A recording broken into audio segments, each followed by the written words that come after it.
Yerski, YouTubians, what's that word, man? How we feeling, gang? YouTubians, what up, man? Do me a favor, man. Upon arrival, like the video. Double scribe for me, you heard, Ski? Like the video too, because it's free to do, man. Double scribe, that means subscribe. And hit that notification so you notify when I drop, man. What's the word, man? How we feeling tonight, gang? I heard Lil Meech snitching. Heard Lil Meech out here snitching, man. Again. We caught him last time in the airport snitching like, nah, that ain't my guns. That's his guns. I'm a good kid. We heard him snitching before, but I heard he got caught snitching again in like 4K. Like 4K footage. There's no mistaking it. It was no mistaking it last time when he got caught to me. But they said he got caught again, so we got to see what up. Like, nah, that ain't my gun. You know what I mean? Let me pull up. All right, cool. Bing, bing, bing, bing, bing, bing, bing, bing, bing. There we go. Bing, bong, boom. All right. So let's see what up, man, with Lil Meech in this situation. Who he snitching on, who he telling on, I don't even know. But I'm going to know. I'm going to find out. It is my duty. Let's start off right here. We got a couple joints to cover, too, today, bro. It's a little stream. We on stream right now, by the way. This is not a regular video. This is a stream. So we rocking through it. We got Lil Meech called out for snitching like Big Meech. We got cops find murder video on 11-year-old's Instagram. We got Adam 22 wife unable to satisfy Jason Love. Word. Shout out to Point and Shoot. He back. He ain't posted in a minute. He just posted this? Didn't he post yesterday? Oh, we got to tap in. Oh, he must have been suspended or something. He had these videos loaded. All right, we're going to catch up. Adam 22 tries to provoke a fight between gang members, and it backfires. We got to get to that too. Where should we start right here, though? We're going to start right here with Lil Meech, man. We're going to start off with the Poetic Flacco version. Shout out to Flacco. Let's see what he's talking about, man. This is my 6th video in his BMF series, and every time I tell y'all that Lil Meech has hit rock bottom, he finds a way to go even lower. But this time around, Lil Meech has officially hit rock bottom, and he can't get himself out of this situation. If you've been keeping up with the series, it's no secret that Lil Meech is a dweeb. But because his father is Big Meech, he kind of has to take on the gangster persona. But the only thing gangster about Lil Meech are the people around him. Lil Meech has a friend called 3 Luck. 3 Luck is a real street dude who's been holding down Lil Meech for a minute now. It's a nose ring or a booger, my boy? 3 Luck did 10 years in prison, got out a couple of years ago, and began hanging around Lil Meech, protecting him. Because 3 Luck is well respected in the streets. Now, 3 Luck is one of the only few street dudes still around Lil Meech, because a lot of the street dudes who was around Lil Meech, they left him. They left once the body cam footage dropped of him at the airport. Now, right. I told y'all, it's not the first time Meech got caught snitching. The airport video is still on the internet. I reacted to that when it dropped. We're gonna review that tonight. Don't worry. Like that body cam footage essentially put Lil Meech in a bind. It was gray area snitching. If you like Lil Meech, you would say it's not snitching because it's a security guard. They're supposed to have permits. If you don't like Lil Meech, you will call him a rat. People around Lil Meech, a lot of them said, yeah, that's snitching. I can't mess with you, and they left. What's that? It looks like there's firearms. You got the video right here. Sir, listen, I swear to God, I'm not gonna that bag. That's my little brother's bag. Okay. That's my brother's bag. Nigga snitching on his brother. That's my brother's bag. I can't mess with you, and they left. What's that? It looks like there's firearms in it. Sir, listen, I swear to God, I'm not gonna that bag. That's my little brother's bag. Okay. Sir, listen, I swear to God, sir. I know, but unfortunately, there's certain I swear to God. He's swearing to God and all that already, bro. Police just put that. Nah, he had the icy BMF right here. What happened to this BMF chain? He pawned this or something? This is icy. This was huge. I wonder how much he paid for that shit. procedures we have to follow anytime something comes in that's prohibited, correct? Right. So listen, You understand that, correct? Can you please give me Do you have your ID on you? Sir, my ID's in my bag. In the bag? Yes, sir, listen, I'm a minor, sir. Nigga said, I'm a minor, sir. Yeah, I still can't believe that nigga said, I'm a minor, sir. Yo, like, nigga, do you know what a minor is, bro? This nigga tweaking. You is not under 18, my dog. I have security guard. Sir, my ID's in my bag. In the bag? Yes, sir, listen, I'm a minor, sir. I'm a minor, sir.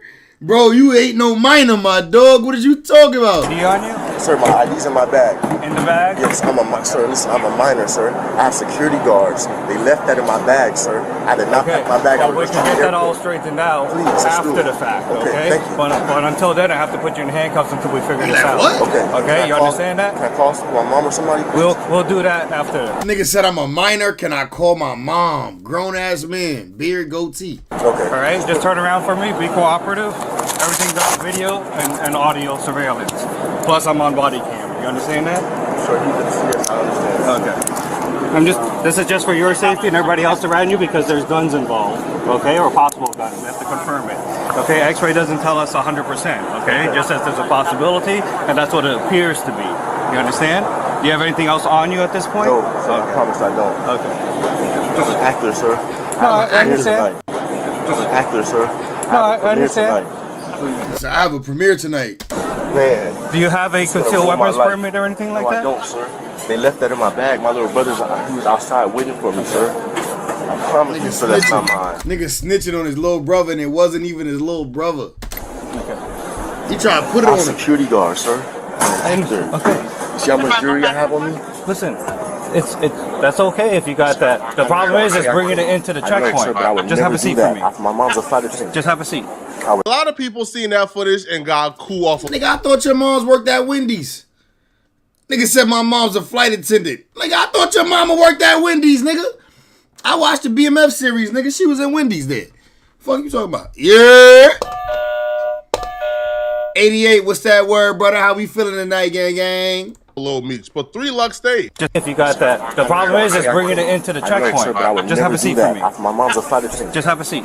A lot of people seen that footage and got cool off of Lil Meech, but 3 Luck stayed. He stayed because nobody went to jail. He couldn't really consider this snitching, and he was a kid. Now, he did lie in the video. He wasn't that young, right? He was a still kid. He was not no damn kid, nigga. Of age, but he was still young. So he forgave him. And a minor. But it looks like forgiving Lil Meech and staying around him and holding him down has backfired tremendously on 3 Luck. Last year, while hanging around Lil Meech as he did errands on October 24th, 2024, a series of events would take place that will catastrophically destroy 3 Luck's life and send him away to prison for a very long time. No, we ain't stopping right here. He gonna have to go. Where's the shit? Just watch him. Yo! They gonna take off. No, it's underneath that seat. Kroger parking lot.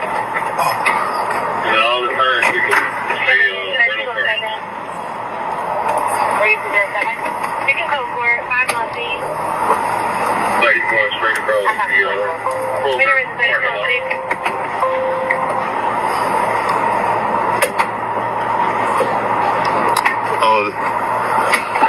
The nigga Lil Meech told the police, I'm a minor. This Cadillac might take off on us. It's not pulling into the parking lot. It's stopped right now, but it's registered to Lil Meech. Hey, go ahead and pull into the parking lot. Nigga said, can't lie, I'd be snitching for anything over 5 years. F it. Lil Meech was the person they were after. He was the suspect of an ongoing investigation. So when they ran his tags and seen that he was wanted, they initiated the traffic stop. Initially, Lil Meech wouldn't stop, so they thought he was about to pull off and run away. But what you don't see is happening is Lil Meech is driving. His homie 3 Luck is asleep in the passenger seat. Now, what you don't see happen, allegedly, Lil Meech is driving while he's taking all the things that's on him and putting it on 3 Luck, putting it near his seat. Hell no. So when Lil Meech eventually pulls over... Ain't no way. Ain't no way. Ain't no way that that's what this nigga Meech was doing. While he's taking all the things that's on him and putting it on 3 Luck, putting it near his seat. Damn. So when Lil Meech eventually pulls over... bro, you mean to tell me you sleep in the passenger seat and you don't hear sirens going off behind you? I will wake up. Over, 3 Luck wakes up. and he sees illegal things on him while he sees the police for sure just pulled him over, and they got sirens on, and they're walking up to the vehicle. So he looks at Lil Meech like, bro, what are you doing? He looks at Lil Meech, and he instantly thought, yo, did you just set me up? Could you raise gangs for TAC 1?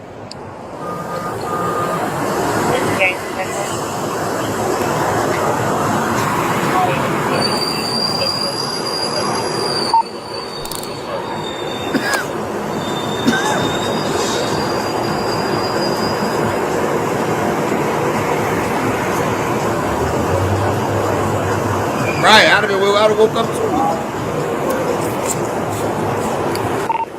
Gangs you up? Nigga name is Gangs.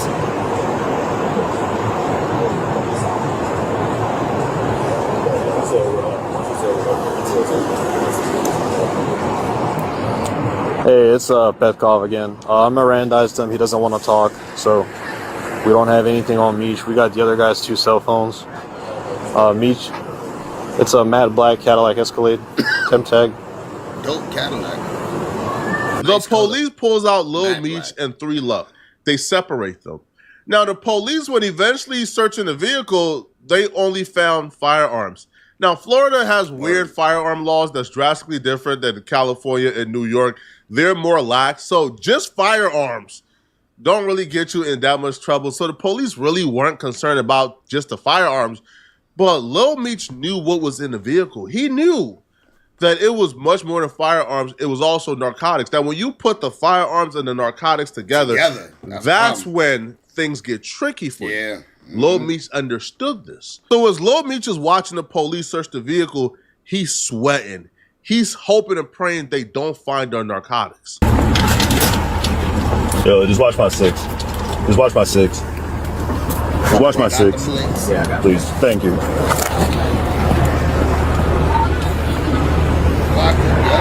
3282 to ACIC.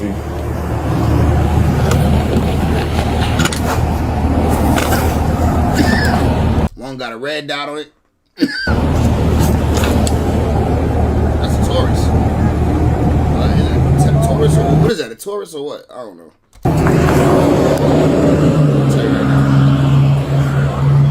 Probably 380. Barrel small, probably at 380.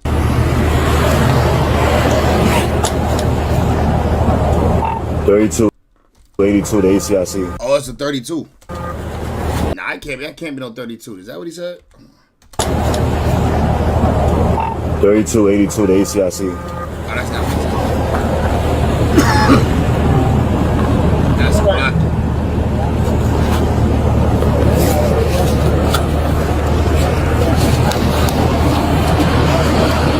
Look, ID. After finding what they found, they began to walk up to Lil Meech to let Lil Meech know. Lil Meech is paranoid. He wants to let the police know that he has nothing to do with the 2 guns that he put on 3 Luck's lap and also the other things in the vehicle. So the police is walking up to let him know, hey, man, we only found guns. It's nothing. Lil Meech then begins to volunteer that it's not just only guns in the vehicle. Nah. You can't be serious. He about to volunteer some information? That there's narcotics and there's other illegal things in the vehicle. So that he begins to tell the police where to look for it. Now, I don't know the psychology of this. I'm thinking he's probably terrified that he's getting arrested. So he's cooperating voluntarily to let the police know that he has nothing to do with this. He was just driving and the guns and everything else in the vehicle belongs to 3 Luck. Oh. Good, man. Hey, so the charge of running the guns, huh? Yeah. Okay. What y'all found it on him? Y'all found it? What y'all found it on him? Nah. What? Good, man. Hey, so the charge of running the guns, huh? Yeah. Okay. What y'all found it on him? Y'all found it?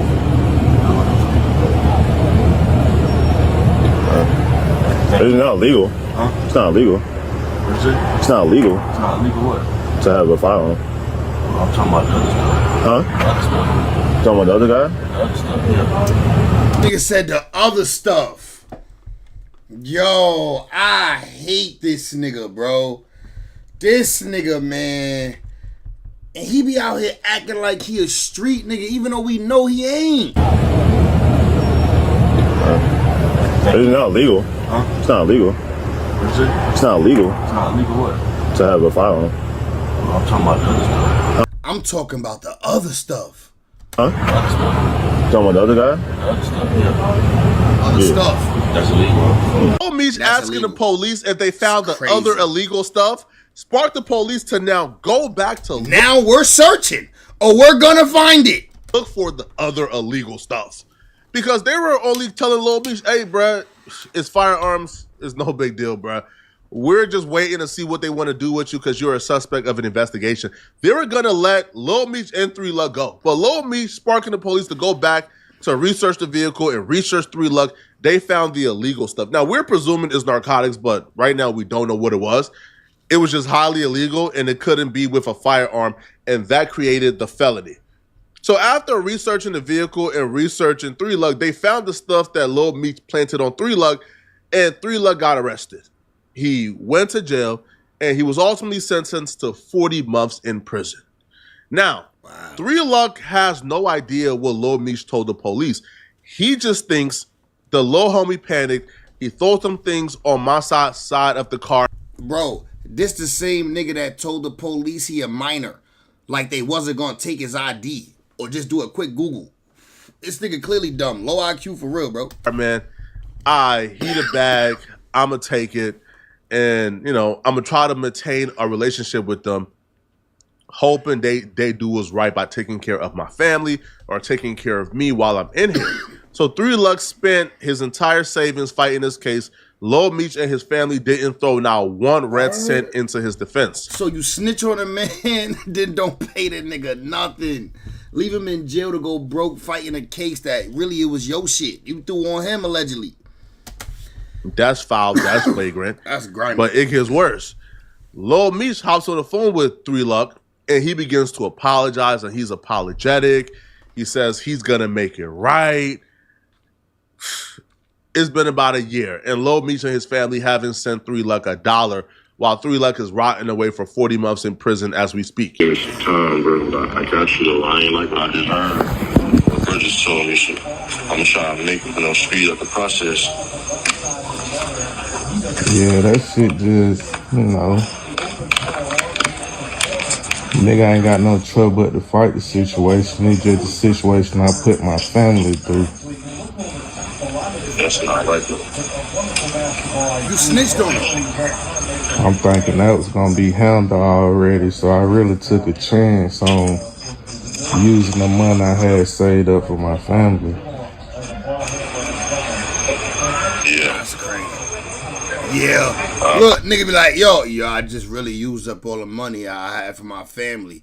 Nigga Meech with an icy diamond chain around his neck. Yeah. Nigga, what? Yeah. What? What you mean, yeah, nigga? That's all you got to say? I'm thinking that was gonna be handled already, so I really took a chance on using the money I had saved up for my family. Yeah. Yeah. Yo, that's crazy. I apologize for that, bro. I apologize for that. I see. That's crazy. I apologize for that, bro. I ain't gonna lie to you. They really going through shit, bro. Nah, I feel that. What y'all gonna do if y'all ain't gonna do the show tonight? What y'all gonna do? Yeah, man. Pops got plays he trying to put together. Rich Paul. Dude was calling Lil Meech because he's concerned. Because Lil Meech is telling him, hey, listen, man, as soon as the show reboots, man, we got you, man. You know, the next season is coming up soon. So then the dude is in prison and he hears that 50 Cent is canceling BMF. He's not doing another, season.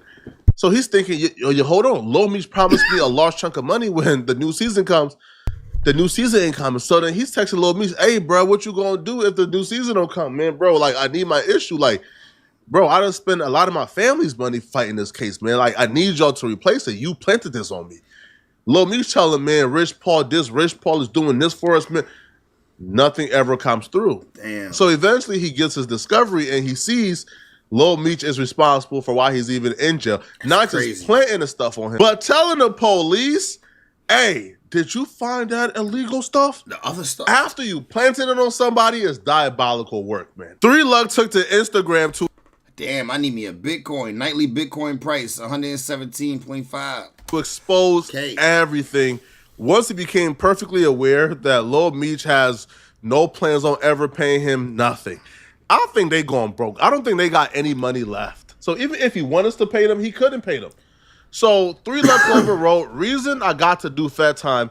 See this ish? I hate fake ninjas like Lil Meech and my crazy life. Supposed to be real, but do whole ish. See Mimi, I hate your pops. Breed a lame like you. See, the third video is when they thought we was gonna run, when they thought we was gonna run, but I was cursing this bit-eyed ninja out for throwing all his stuff on me while I was asleep in the whip. By that time, I checked the ish 12 was walking up to the car. You can look at my face, I was hot. I done lit up a broke cigarette, shaking my head. 2 videos, he admitted he was sorry and was gonna pay me back, including being disloyal to 50 at the same time, etc. In video 5, why you asking 12, did they get the guns and the other stuff off me? That ain't a form of telling. See, the only reason I came around the little drug head, our little boy, because thinking this dude, my crazy life, my homie, I've been known for over 20 years, but come to find out he disloyal his damn self. How you with the same ninja that put me in a effed up position? I spent hella money on lawyers and 3 different bonds because this P.I. ninja, but you so busy de-pulling than teaching this ninja how to keep his face clean and being loyal to a ninja that was making sure he was straight and safe while he was so far gone off drugs and pills. I lost my business, money, and I'm about to lose years out of my child's life because of this ninja, Lil Meech. I'm so mad at the so-called homie Crazy Life because he know what the ninja did and you my homie, but you rather hold a ninja D to be in the same limelight. But these are the same ninjas that say death before dishonor, that it's just words like I love you. If you in the streets after the age of 20, use a dummy. Use a dummy, bruh. Ain't no loyalty in this, homie. The only rules of the streets is survival, man. And if that's fucked up, though. That means tricking your stupid eye to be. Nigga did him dirty, filthy. Let's watch this video Seti Nash did on this shit real quick. Let's see what up. Let's make sure we got all the facts. It's a sad, sad day that had the word Meech attached to your name. First the daddy, now the son. Take a look, bro. Oh. Good, man. Hey, super charger where they gun and stuff. Yeah. Okay. What y'all found on? Hey, Mary, welcome to the chat, girly. What's up, Mary? Hope all is well tonight. Hope you're feeling good, right? Like the video and subscribe like Mary said. Y'all found it? Y'all found it? It's not legal. Huh? It's not legal. What is it? It's not legal. It's not legal what? To have a firearm. I'm talking about the other stuff. Huh? The other stuff. Talking about the other guy? The other stuff, yeah. Yeah. That's illegal. Could you raise gangs for TAC 1?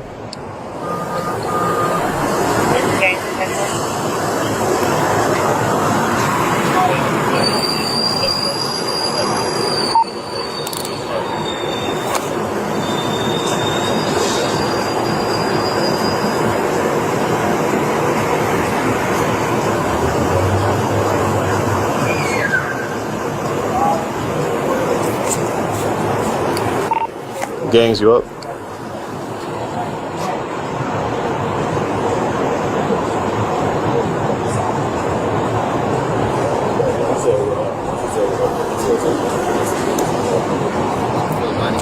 Hey, it's Petkov again. I Mirandized him. He doesn't want to talk, so. See, so the other nigga didn't want to talk. Hey, shout out to you, Mary. So look, the other nigga didn't want to talk. So Lil Meech started snitching on him, even though he was like he was holding it down. We don't have anything on Meech. We got the other guy's 2 cell phones. Meech, it's a matte black Cadillac Escalade, temp tag. No, we ain't stopping right here. He gonna have to go. Where's the shit? Just watch him. 3280. Kentucky one. You said you got what's the Meech's last name? Yo, just watch my 6. Why even play this shit? They got this shit hard. 3282 to ACIC.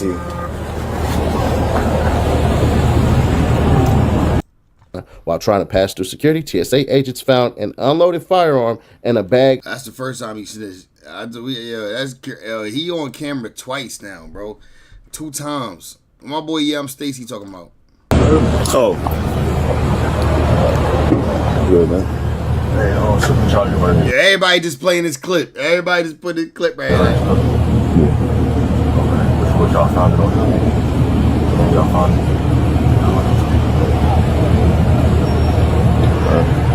It's not illegal. Huh? It's not illegal. What is it? It's not illegal It's not illegal what? to have a firearm. I'm talking about the other stuff. Huh? Other stuff. Talking about the other guy? The other stuff, yeah. Yeah. That's illegal. Oh man, He straight so told him. they done gave 50 cents some fuel and some room. He straight told him. He straight told him, nah, I'm talking about the other stuff. What 50 talking about? 50 shaking my head, meme is a private school kid. Meme is a private school kid. He ain't from the streets. Oh my God. He didn't hear the director say cut. To laugh at Lil Meech. Alright, so he put this right here saying, shaking my head, Mimi is a private school kid. He ain't from the streets. Oh my God, he didn't hear the director say cut. Okay. And also, yo, how you gonna throw your strapping drugs on your man lap while he sleep? Like, here, this your shit. So basically, what's going on is Lil Meech got a homeboy that's accusing him of snitching or planting his stuff on him when they was in the car together and they was pulled over. So he said this in the caption. This is the friend saying, "See this the shit I hate, fake ass niggas like Meech. In my trade's life supposed to be real, but do whole shit. See Mimi, I hate your pops breed a lame like you." See, the third video is when they thought we was gonna run, but I was cursing this bitch ass nigga out for throwing all this shit on me while I was sleeping in the whip. By the time I checked the ish, 12 was walking up to the car. You could look at my face, I was hot. I done lit up a broke cigarette, shaking my head. 2 videos, he admitting he was sorry and was gonna pay me back, including being disloyal to 50 at the same time, etc. In 5 video, why you asking 12, did they get the guns and the other stuff off me? That ain't the form of telling. See, the only reason I came around the little drug head ass little boy, because thinking this nigga my trace like my homie been known over 20 years, but come to find out he disloyal himself. How you with the same nigga that put me in a messed up situation? I spent hella money on lawyers and 3 different bonds because this pussy ass nigga, but you so busy meat pulling, then you teaching this nigga how to keep his face clean and being loyal to a nigga that was making sure he was straight and safe while he was so far gone off drugs and pills. I lost my business, money, and I'm about to lose years of my child life because this nigga me, and I'm so mad at the so-called homie Tracy life because he know what a nigga did, and you my homie, but you rather hold a nigga meat to be in the limelight. But these the same niggas that say that before the Zana. That shit just like words like I love you. Yeah, so these the videos, dog. These the videos. Let's see what the hell you talking about, man. Bro, I got you the line like I just heard. The bro just told me shit. I'm trying to make speed up the process. Yeah, that shit just, Nah, niggas calling him Mimi. Nah, Mimi, you telling twice. You told twice, Mimi. Nigga ain't got no trouble but to fight the situation. It's just the situation I put my family through. That's not right. I'm thinking that was gonna be handled already, so I really took a chance on using the money I had saved up for my family. Yeah. I apologize for that, bro. I ain't gonna lie to you. They really going through shit, bro. Nah, I feel that. What y'all gonna do if y'all ain't gonna do the show tonight? What y'all gonna do? Yeah, man, Proscott. Little plays you trying to put together. Rich Paul. Give me some time, bro. I got you though. I ain't like what I did. No. We ain't stopping right here. He gonna have to go. Where's the shit? Just watch him. Yo! They gonna take off. No, it's underneath that seat.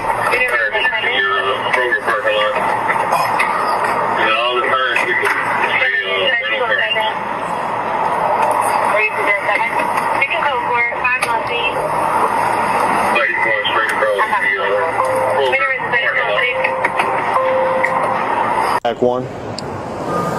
We seen this part. All right, copy, man. Lil Meech snitched. Let's see what else we got going on the net, gang. Lil Meech told, bro. He told. It's clear. All right, let's see. Let's watch this other video my boy did. Shout out to Point and Shoot. Warning: this video is scripted satirical. Gang conflict between. Oh, I want to talk to you guys about the 16. Yo, my nigga been going for a minute. I don't know where Point and Shoot been, but he back though. Of Nashua instigating gang conflict between his employee Crip Young Aunt Hefe and this guy King Pill, who was a guest on the show. So let me explain. So King Pill is some guy from Pomona who's a rapper who has a song out where he disses the 8-Tray gangsta Crip from Pomona. Shout out to my nigga Reddy. My nigga Reddy right here. This is the homie right here. This is my Brody. From the hood, man, from the land. Who's a rapper who has a song out where he disses the 8-Tray gangsta Crips. And this guy, Young Aunt Hefe, this no jumper employee Crip, Young Aunt Hefe, is an 8-Tray gangsta Crip. And so long story short, what ends up happening is the 16 gets these two on a podcast together at the same time, and they're sitting right next to each other, and then he starts asking them questions about this diss. You took the disses out of the slide remix and just fully puts them on the spot, and this makes Young Aunt Hefe kind of mad because now he has to stand on his crippin'. He has to actually stand on business. And so what happens is Young Aunt Hefe is forced to mark out King Pill and mark him out viciously and embarrass him profoundly. Everybody's saying he marked him out, bro. I ain't gonna lie, I ain't see it as a mark out, but I could be wrong, bro.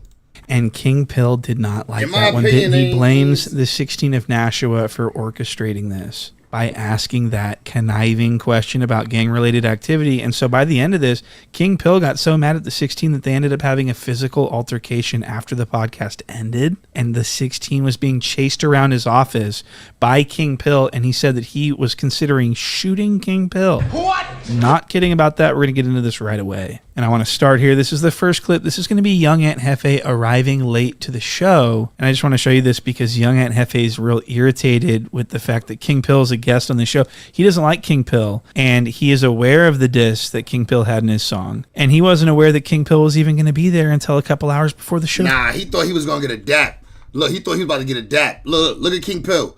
Look, watch this, y'all. It's in slow motion already. Watch this, y'all. The nigga wipes his hand off because he think he about to dap Aunt Hefe. Look. The fact that King Pill's... Because look, Aunt Hefe just dapped at him. Look, he walk in, show, he dap at him. I just want to show you this because Young Aunt Hefe is real irritated with the fact that... Daps at him. You see this hand swinging? He just dapped at him. King Pill's a guest on the show. Now look, King Pill got the phone in his hand, but look, he gonna wipe his hand on his pants. You know nigga only wipe his hand on his pants when he about to dap a nigga. Like King Pill, and look, he is aware of the diss that King Pill he wiped his hand on his had pants in his song. And he wasn't aware that King Pill was even going to be there until... But Aunt Hefe ain't trying to give him a dap. A couple hours before the show started. So he's really irritated about this. So when he shows up late, you're going to see him like barely acknowledge King Pill. Right. And then King Pill is going to say, "What's up, blah?" What? And this is crazy. Okay, so watch this. And this is crazy. Going to say, "What's up, blah?" What? And this is crazy. Okay, so watch this. Oh, I thought you were going to be the last one for sure. Fucking Aunt Hefe in the building. What's the deal, Black? I thought, the last one? Damn, that's dope that we're going to have. Wow, so Young Aunt Hefe. What's the deal, Black? He did. Yo, listen, you can't say he marked him out, bro. From the beginning, the nigga pulled it. What's the deal, Black? That's what he said to this Crip nigga. Fucking Aunt Hefe in the building. What's the deal, Black? I thought, the last one? Damn, that's dope that we're going to have. Wow, so Young Aunt Hefe is letting it be known that he doesn't want anything to do with King Pill. He doesn't look at him. He doesn't acknowledge him. He just completely ignores him and just quietly takes a seat next to him. And King Pill's adrenaline is boosting. Young Aunt Hefe as well. They both got that adrenaline rush, that pre-fight adrenaline. They are really nervous right now. And so this next clip is where it starts getting good. This is where young Aunt Hefe starts explaining why he's so late, and it's because he was having car trouble on the way to the show, but he doesn't stop there with his explanation. He goes further and starts talking about how he broke down in a rival gang neighborhood, and he does this purposefully. Young Aunt Hefe brings up this gang politics part of the story so that he can talk about how he's an 8-tray gangsta, so that he can assert himself over King Pill without actually directly banging on him. Does this make sense? Let's roll the clip. You get that from the airport? No, my shit caught on flat twice. I then there had a heat though situation. My shit caught on flat on Slauson and Crenshaw. My tire caught on flat. What? I've never heard. Is this is this something that people say? No. My tire caught on flat. I caught a flat. On Slauson and Crenshaw, my shit caught on flat again on the freeway. Had to get off the freeway and take the street. Oh shit! Was you gonna hit him with the no sir? Come on, stop it, niggas know where I'm from, bro. Cut it out.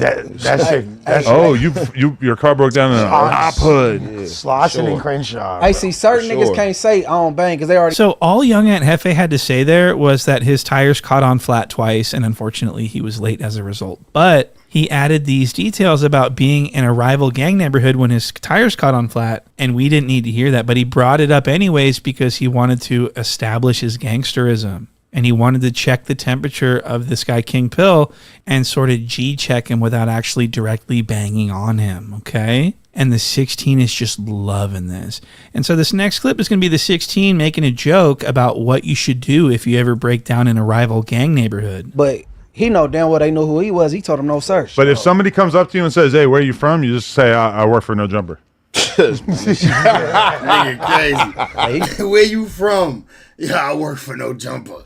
That's crazy. Imagine that.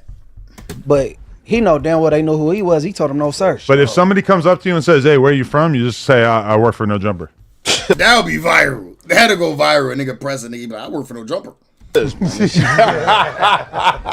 he trying to make me go viral. He trying to make me.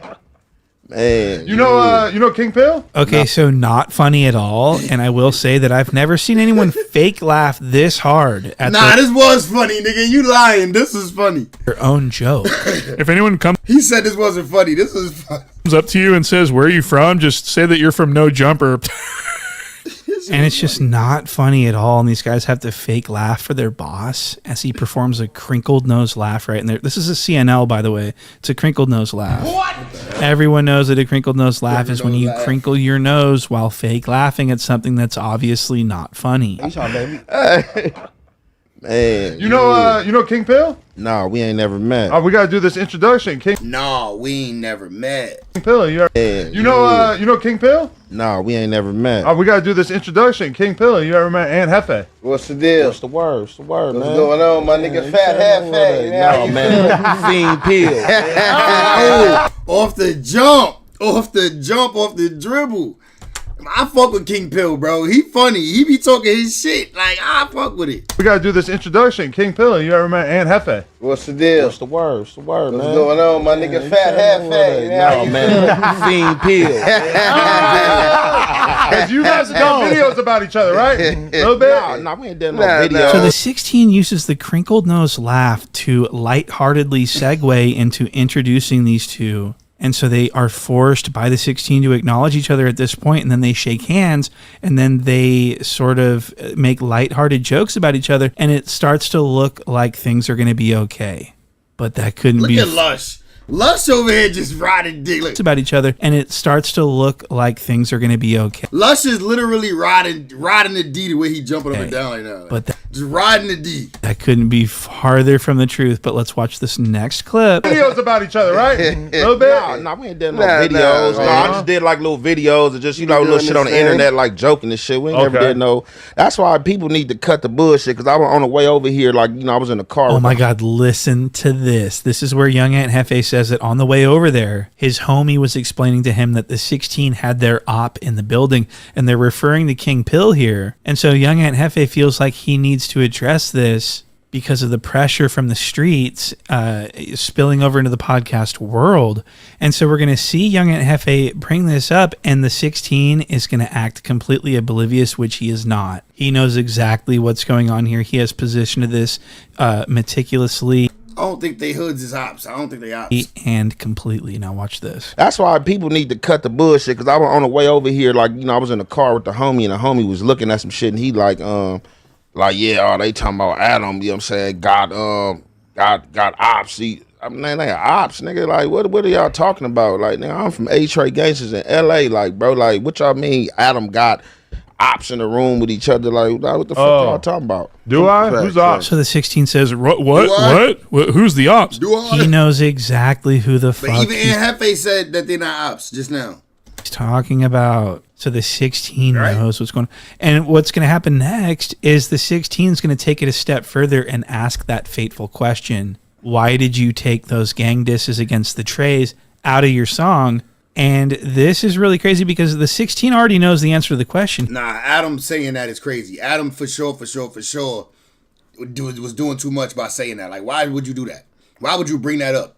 He's been explained the answer to this question by King Pill and others. About on a podcast. Now, I already knew the reason why he took it out, which was that, you know, if Bompton G-Uno is going to be on the song, and he doesn't want Bompton G-Uno to be on a song where he's dissing people that would potentially start issues from Bompton G-Uno. Hit a J3, laid it out for a super logical. I just wanted to hear King Pill explain it, you know? Like, I didn't think that Aunt Heavy was going to turn up like that. But for some reason, he wanted King Pill to explain these gang politics on his podcast live in front of someone who he may or may not have dissed. What? You took the disses out of the Slide remix. I knew this nigga was gonna bring this shit up. Hey, and Hefe, I don't even want to tell you one of the disses that I was in the original Slide first. We ain't doing that one. Yeah, man, you knew he was gonna do it. I knew he was gonna do it. But you took him out. Yeah, but there's multiple disses. It wasn't just that one. Face. I know. Yo, Aunt Hefe face right now, funny as hell, dog. And this shit should be a meme. Niggas gotta meme this nigga right here, dog. Took him out. Yeah. Yo, this face right here, him breathing. Like this meme. But there's multiple disses. It wasn't just that one. I know. And his version of that word means something else. Yeah, a lot of my shit that I was talking about was in my local community. You feel me? But yeah, shit, I took it out to reach a wider audience. You feel me? So I want to be clear about something here. So the 16 knows the answer to this question already. He just wanted King Pill to say it in front of Young Aunt Hefe because the 16 wanted Young Aunt Hefe to take off on King Pill for content. Because everyone already knows even the chat knows the politics. The 16 said that Young Aunt Hefe and King Pill were both looking at the chat, and the chat was taunting both of them. Maybe that's what he's reading right now. Maybe that's what this nigga looking at. Them and saying that you know, even the chat is aware of the politics. So for the 16 to say he wasn't aware and that he's just ignorant to this whole thing is comical. Everybody knows. Dumbfounded face, but he's definitely far from innocent. Nigga, he know what's going on. Knows the politics. Even me. What?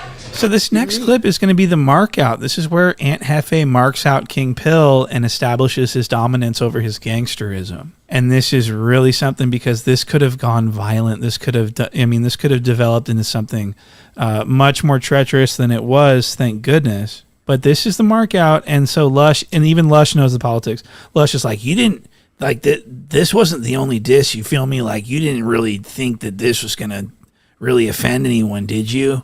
And it's just pure comedy. So this is it. This is the mark out. This is Aunt Hefe marking out King Pill behind some street shit. Watch this. But you probably, when you recorded that, you probably weren't expecting it to be like what it became, huh? You didn't know that was going to be like your Man, I was just giving that shit to my audience, you feel me? This out though, we ain't gonna let that linger on. I'm from 83rd Street, bro. Like, Yeah, that bang shit on. just the set, you feel me? Like, I know where he from on the set, and I don't play into the little fake politics. He ain't dissing A-Trey on the set. Period. I'm not barring no disrespect from no nigga. Ain't never barred no disrespect from no nigga. Period. Who said You know what somebody I'm saying? disrespected you? But still, the topic coming up. Yeah, that's Topic what I coming tried up to- about I the tried word, to- I tried to read bro. him. I'm talking to this man, bro. Oh, I'm I'm talking to him asking, because though. the topic lingering, bro. That I'm disrespecting you? Bro, you not hear what I'm saying? Nah. You said you from a community, Right. and you said where it's aimed at, But it and, ain't this your set, though. and that's This- what I'm saying. That's what I'm saying. For me, the energy that Aunt Hefe talking with is if you want to say he marked him out, his energy marked him out more than the words. Though. Where it's aimed at you. Nah. You said you from a community, Right. and you said where it's aimed at, But it ain't and this your set, though. And that's what I'm saying. That's what I'm saying though. Okay, so we saying the same shit. So yeah, so we saying the same shit. Okay, for sure, for sure, We yeah. don't gotta talk about it anymore. We don't gotta talk about it anymore. For sure. Wow, so this was an actual mark out. So Young Aunt Hefe marked out King Pill and established himself as the dominant party. He basically gave King Pill instructions on how it was going to be, and he pretty much said, I'll whoop your ass if it's something different. You know what I mean? Like I ain't gonna lie. I don't know if I agree with that. I ain't gonna lie to you. I know y'all feel like y'all jacking that. Y'all feel like he did, but I don't. I ain't gonna lie. really got, really marked him out. Now, what King Pill probably should have done in order to avoid getting marked out is he should have rose to his feet with balled fists, stood over Young Aunt Hefe and asked him what he was on. What? And at that point, if a squabble were to take place, it would be justified or something like that. But this was provoked by the 16. This was instigated and orchestrated by the 16. Said Jimmy, seen you got the big light board for B-Day. What's that cost? The what? Oh, yeah. That shit was fire. What does it cost? What did it cost? Bro, I don't even know. This is only my opinion, of course. Talking about this shit on 42nd, right? The 16 says differently, though. I want you to hear the 16's explanation. Now, a lot of people tend to ascribe malice to things that are actually the product of just ignorance. So I do have to kind of like say that my idea was not, oh, let's say this thing that's going to heat shit up between Aunt Hefe and him. It was just literally like, that was not written down on the list of topics. It just popped into my head and I just said it. And as I said it, I kind of realized like, oh, okay, there's like a weird overlap here because one of the people that song might have offended is actually in the room. But that being said, was it intentional? Did I know that was going to happen? I mean, I don't have that level of foresight. I've actually never really seen that level of aggression or anything even close from Aunt Hefe.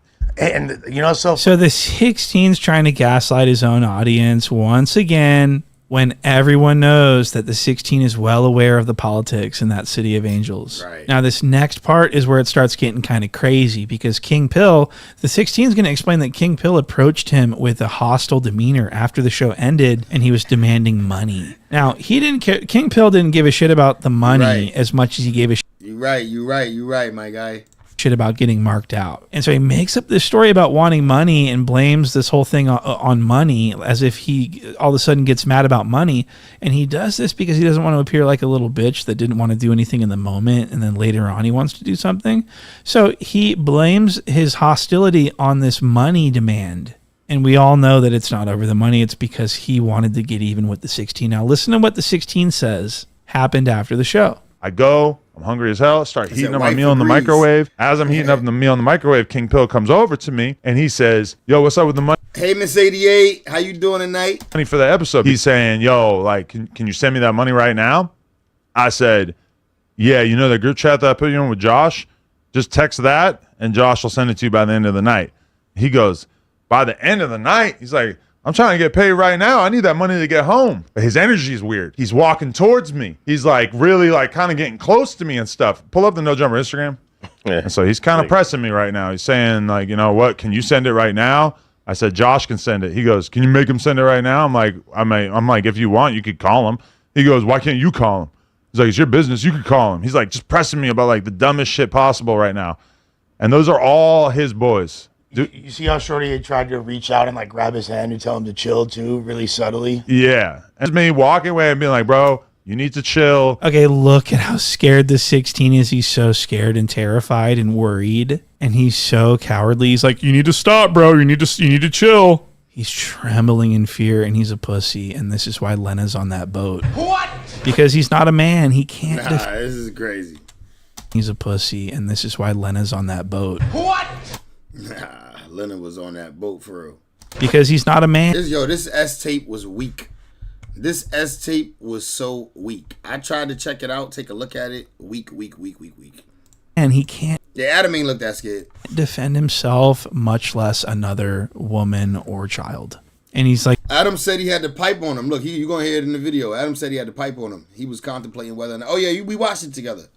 Deeply fucking terrified about his personal safety. He thinks that he's about to get beat up and he's shaking like a French soldier. He's literally trembling. He's completely forgotten about his food. All he's worried about is looking around, looking for someone to come save him, and he's like scrambling to safety inside of a cubicle. Look at this. Like, Josh will get it to you, whatever. Okay, go to the next one. And like you can see, he's kind of like in my face now, right? Look at the way he's walking towards me.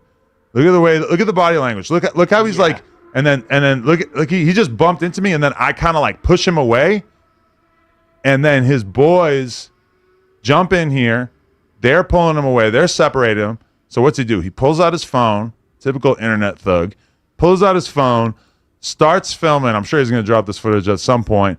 He starts calling me the F slur, starts acting like I'm a bitch. The reason why I'm in the cubicle now is because I was looking for a lighter, and I was actually grabbing one off of Mikey's desk. So I'm trying to light a spliff right now. What? So you're walking around frantically because you're looking for a lighter because you need to smoke a spliff even though you're starving and you were just heating up food 12 seconds ago? What? What happened to your food? Aren't you hungry? If you're so calm and... This nigga is funny, bro. This nigga is funny. Food 12 seconds. Point. He starts calling me the F slur, starts acting like I'm a bitch. The reason why I'm in the cubicle now is because I was looking for a lighter, and I was actually... Starts acting like I'm a bitch. Yo, that's what you felt like, a bitch.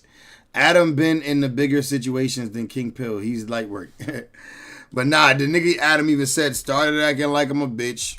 Now he's treating you like a bitch. Starts acting like I'm a bitch. The reason why I'm in the cubicle now is because I was looking for a lighter, and I was actually grabbing one off of Mikey's desk. So I'm trying to light a spliff right now. What? So you're walking around frantically because you're looking for a lighter because you need to smoke a spliff even though you're starving and you were just heating up food 12 seconds ago? What? What happened to your food? Aren't you hungry? If you're so calm and collected and smooth and cool, why don't you just walk around and eat your food and be unbothered? So that's crazy. So the 16 was so scared that he forgot that he was hungry. And I want to say that it was an outright lie that he told us, too, about looking for a lighter to smoke a spliff. He's not looking for a lighter. He's looking for a weapon. He's looking for his wife's pepper spray. What? Now, for this final segment, I want to show you this very troubling, very concerning clip where the 16 admits that he walks around with a gun and that he was contemplating during this altercation, he was contemplating shooting King Pill and ending his life with lethal force. This is actually crazy. Watch this. This is unhinged. The 22-ster, keep that fire on him.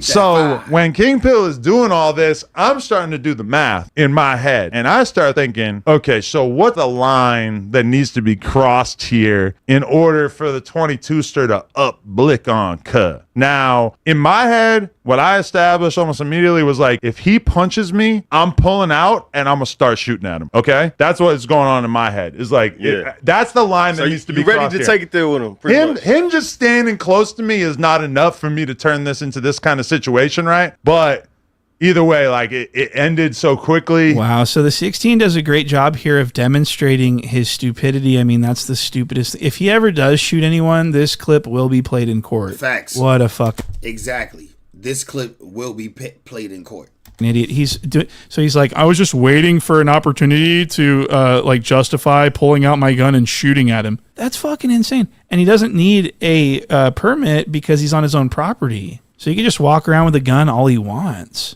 So I would advise people not to punch him because he will end your life with lethal force. That's fucking crazy. Imagine being that scared. I mean, if you're that scared, you shouldn't be doing the type of podcasting that you're doing. Right. That is fucking scary. Crazy. So that's the video. I fuck with Adam, but that's scary. That's for sure scary, though. All right, look, we got to watch this. Got this Lena the Plug. Nigga said Adam's wife unable to please, unable to satisfy Jason. All right, so for this video, I want to talk to you guys about this Lena the Plug Jason Love scandal because it's getting very interesting, and I'll show you exactly what I'm talking about. So let me explain. So a few years ago, the 16 of Nashua and his gross wife, Lena the Plug, were married. But shortly thereafter, the 16 reluctantly agreed to surrender his wife into the arms of corn star Jason Love for passionate lovemaking, and this crushed the 16. It devastated him because after she did the scene and she came home to him, he knew that she was in love with Jason. What? And this is crushing their marriage. It's becoming a strain on their whole relationship. It took months. The 16 says she kind of like a Kardashian here.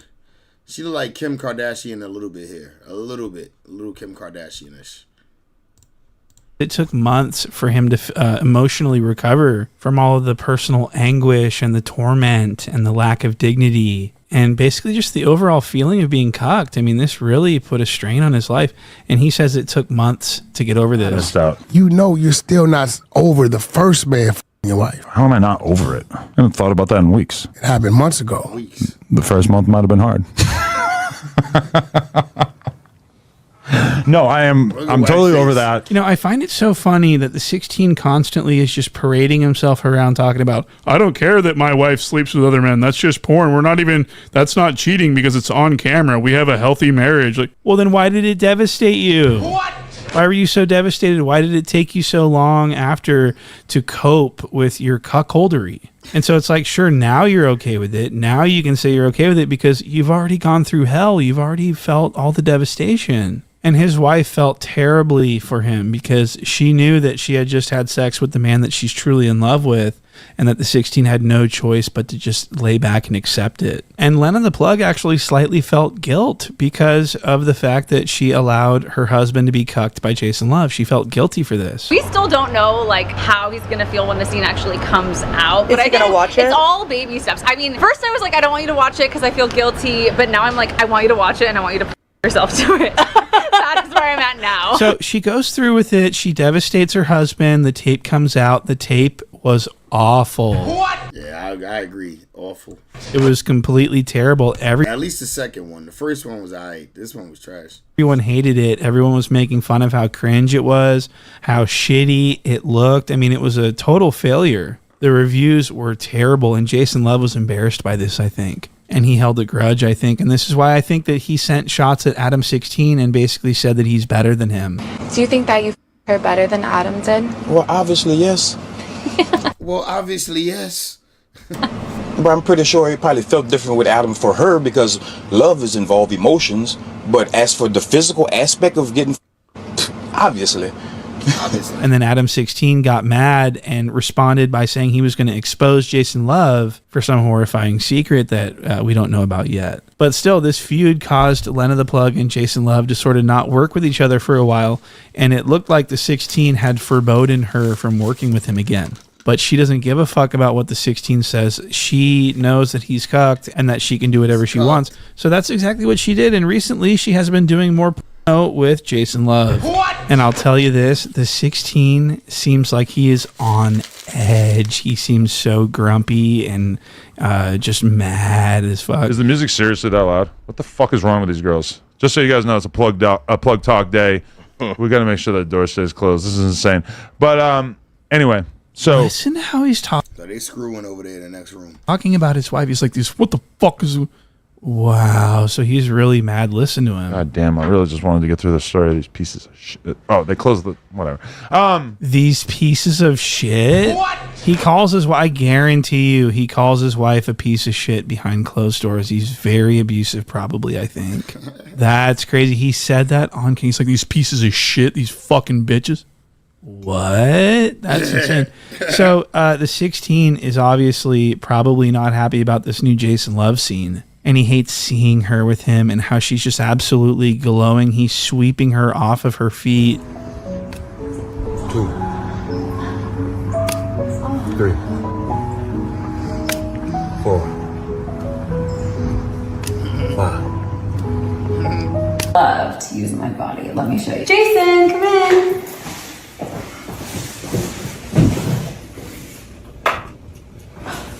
And the 16 has no choice but to just sit there cucked once again. So this next clip is actually the first clip. What? This is the first official clip. This is where Vlad... She got the under boob out. She trying to get Vlad horny. She trying to get my boy Vlad going. She got the under boob hanging out in front of Vlad. Asks Lena the Plug about this new tape because Vlad says he's very suspicious about something about the tape. Watch this. Well, why'd you go with Jason Love again? Because remember, after the first one, there was like some back and forth where he was like talking some shit about Adam, and you know, Adam threatened to expose him about certain things that, you know, I know, but we're not going to talk about. Like, why go back with him again when there's a plethora of male talent So out there? Vlad's putting him on the spot. The 16 looks so uncomfortable. He's just squirming in his chair. Pay attention to the 16, how uncomfortable he looks and how cuckworthy he truly is. Lena, you did your second scene with Jason Love I did. on a boat. Did you watch it? I did. You did? Oh my god. That makes one of us in this room. I'm not on that list I don't, yet. yeah, I was like, I gotta do my research. I gotta do my Oh research my before God. I come in. Because I had to talk about certain parts of that. You didn't have to watch all of it. Well, I kind of skimmed to the Okay. end. Skimmed to the end. Oh my God. So Lena's like, oh my God, you watched it? Oh my God, you really did? And Vlad's like, well, I skimmed to the end. Oh, nah. Don't do my nigga Vlad like that. Yo, putting Vlad face there like that is crazy. My God, you really did? And Vlad's like, well, I skimmed to the end. Shout out to Vlad, man. That's the GOAT. And he had to skip to the end because it was trash and it was trash. unwatchable. He's like, I'm not watching this bullshit. So he skipped to the end and he noticed something that didn't sit well with him. And that's what he asks about next. Wait until you hear this. This is going to embarrass Lena severely. I would have to say, it did not look like he came at the end. Am I right? Clearly, you're not arguing with me right now. So are you listening to what the fuck he just said? He did not look like he came at the end. What? That is diabolically insane. And she's so embarrassed. Her face is actually bright red, but you can't tell how blushed she is because of all the concealer and the liquid foundation. Yo, Vlad is crazy. Vlad is a wild boy, though. She's wearing a litany of makeup and she just looks so horribly disgusting, but she is embarrassed. I mean, Vlad did used to interview mad porn stars back in the day. Now, he's just getting back in his old bag. Her face is actually bright red underneath all that. And the 16's just sitting there going, oh my God, I can't. Oh my God. Oh my God. Because of all the concealer and the liquid foundation, she's wearing a litany of makeup. And she just looks so horribly disgusting, but she is embarrassed. And her face is actually bright red underneath all that. And the 16's just sitting there going, oh my God, I can't believe. This is literally, when I saw this, I leapt from my chair and I was like, wow. Jason Love couldn't even force himself to pretend to like Lena the Plug. What? And she is in love with him. He is the man of her dreams and he can't even achieve the ending of situations. So she must be crushed. Her heart must be broken. And Vlad's sitting here like, so he did not come at the end, correct? This is so special. I want to play some more of this. This is something that you don't do in the industry. You don't like air people's secrets, Vlad. It's not even a secret. I'm watching it. This was no personal conversation I had with it. It was like at the end, I'm looking at it going like, yeah, that's not what they're trying to make it to be. This is. I mean, listen, it happens, right? It does happen. Code, you can't really Like talk if about it. I don't have BV, but if I had BV and a guy smelled it on set and went and told everyone, that is up. Everyone is allowed to have a bad day, and you don't go around and talk shit about people because. Wow. So now she's blaming this failure on him, and she's saying like we don't. You talking about the point and shoot? Yo, he funny though. His videos be funny though. I don't want to talk about this because we don't want this getting out because people will talk shit about Jason. And I'm like, what? This doesn't even make Jason look bad. This is completely understandable for him. Nah, it's not. Because if she couldn't make him finish, he could have just beat off at the end to at least finish the scene. He couldn't even beat off. Like, that means he got an issue with, he can't nut. Not to be able to achieve the arousal necessary to generate that type of stimulus. This is Lena the Plug we're talking about. She's fucking gross. What? She's disgusting. So it's completely understandable. We have compassion for Jason Love for having had to endure that scene that they did. And she also says that he probably couldn't get there because he was under too much pressure. You have to be perfect. And if you're not perfect, the company might not call you back. Everyone on set does not get paid. It's like so much pressure. Wait. So let me get this straight. So Lena's had her second opportunity with her multi-trillion-dollar video shoot with this superstar Jason Love guy, and you failed again. So what does this mean for your career? Are you going to, what do you call it, retire soon? Are you going to take this as a maybe I suck and maybe I should just disappear from the internet? I mean, what's going on with you? You're not good. Do you understand? You are at this point way too old, way too unsexy, way too clunky and cringy to be pursuing this type of work. You need to just take your millions and quietly ride off into the sunset, okay? And go and buy yourself a couple of Jamba Juice franchises or start running Chipotles or something and just live your life. But this is not working. You got Vlad TV calling you out for not. I mean, this is really crazy to me. And I thought that. Nigga said you got Vlad TV calling you out. I wouldn't say he called out, but he asked about it. I would share. So. That's crazy. Shout out to Point and Shoot, though. That nigga's crazy, dog. That nigga's crazy, dog. All right, we got some badge cam footage to go over, too. 4 extra first video since the 4th is very controversial. New No Jumper employee gets exposed by a trans woman from his past. What? The last 2 months, we've been keeping a secret. We've been doing damage control. We've been doing everything capable in our power to make sure that this dude's deep, dark secret don't get outed and exposed. It was literally unbelievable seeing baby all you blood. The sheer amount of people who was lining up to expose this dude almost from day one, almost immediately. From the very day that Adam released this interview with this clown, everybody had a story about this clown. Everybody had their own exposed story with this clown. But more specifically, he even got baby oil on the bandana. People from the LGBTQIA community. I don't know the proper terms or pronouns, so I'm not going to call them anything other than the people from the LGBTQIA community. They all have their own individual story about this dude, and because of the sheer amount of stories there were, I was inclined to believe it, to think that it was. Yo, the bottom half of him is just melting. Is this nigga barefoot, bro? Of the sheer amount of stories there were. The bottom half of the nigga is just melting. Look at it, just melting like an ice cream cone, just melting. And then he's barefoot on this joint, bro. I was inclined to. Army fatigue, a bandana, and that's it. It's the only thing he's wearing. Believe it, to think that it was true.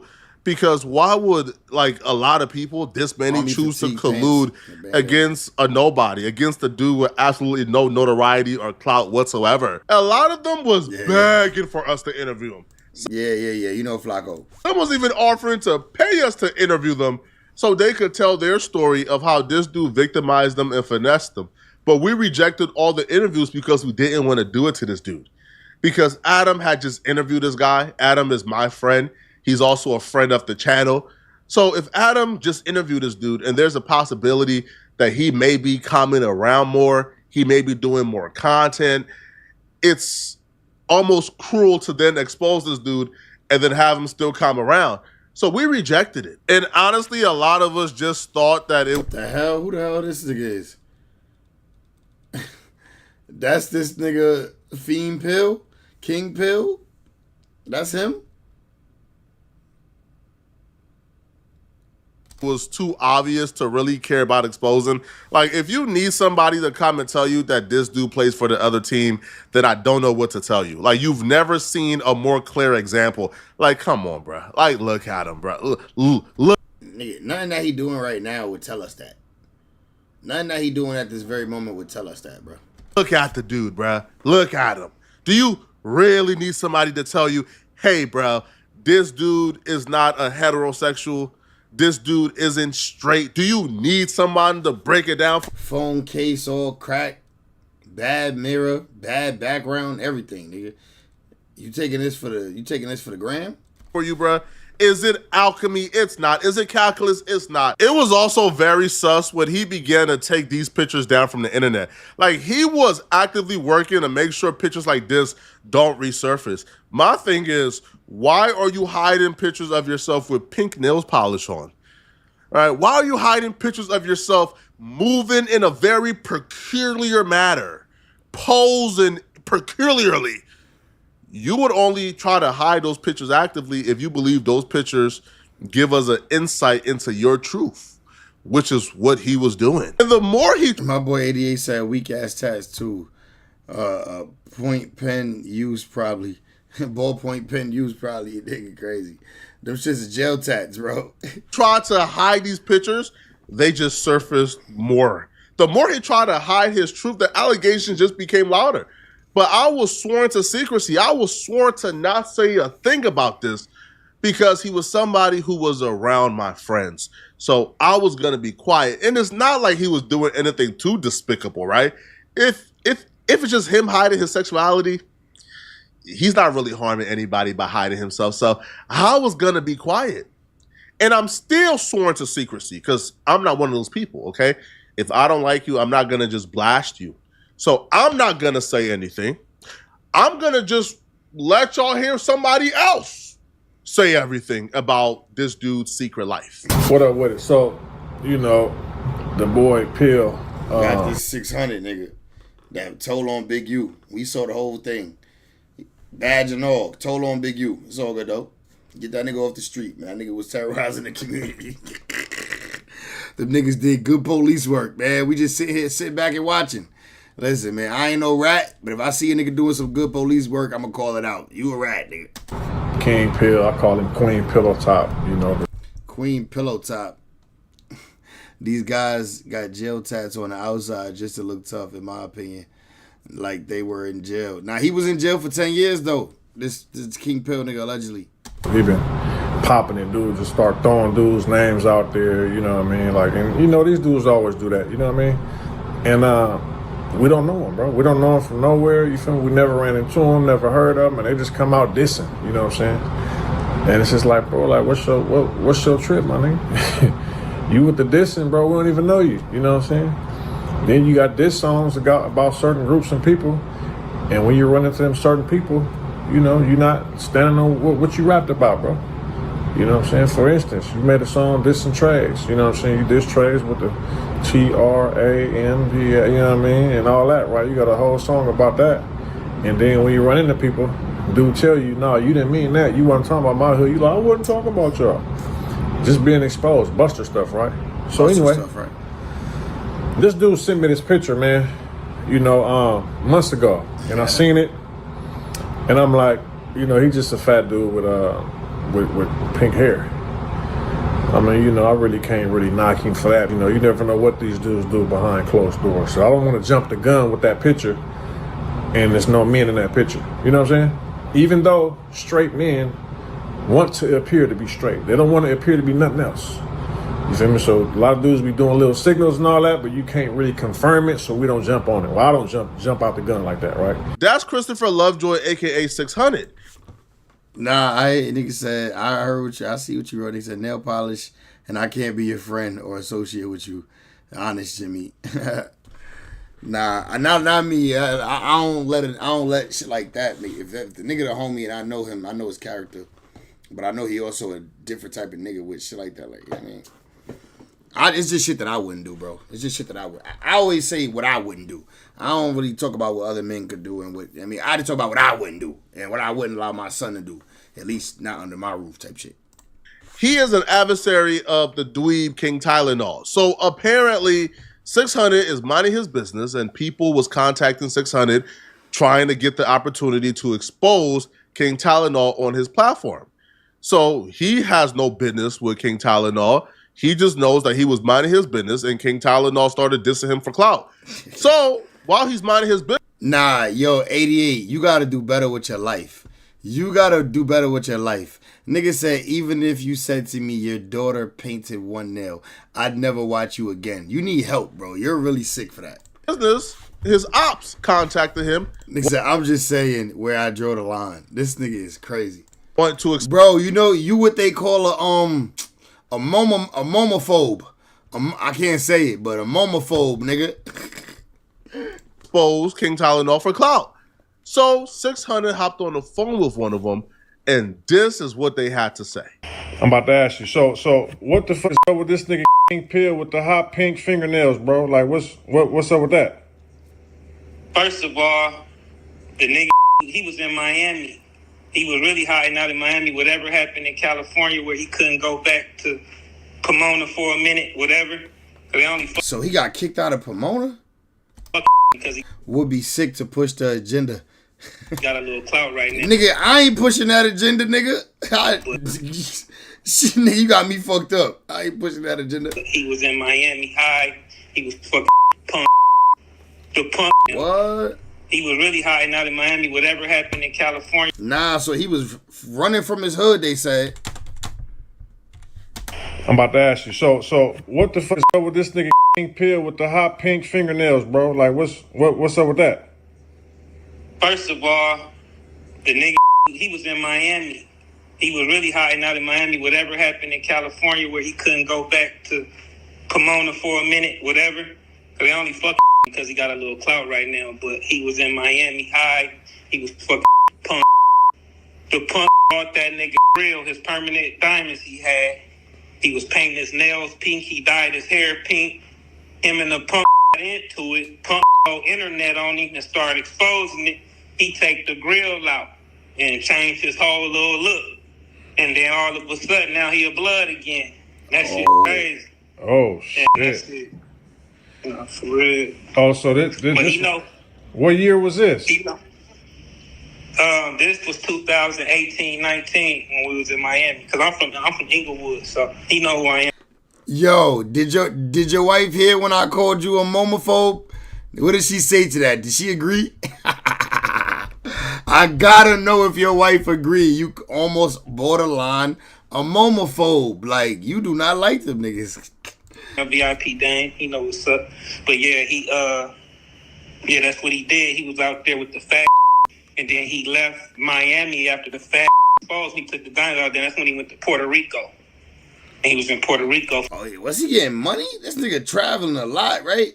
Bro, nigga traveling, and you say he on the run, but he going to nothing but like luxurious spots. The nigga went to Miami, and he not from Miami, but he went to Miami and was living there. Then he went to Puerto Rico.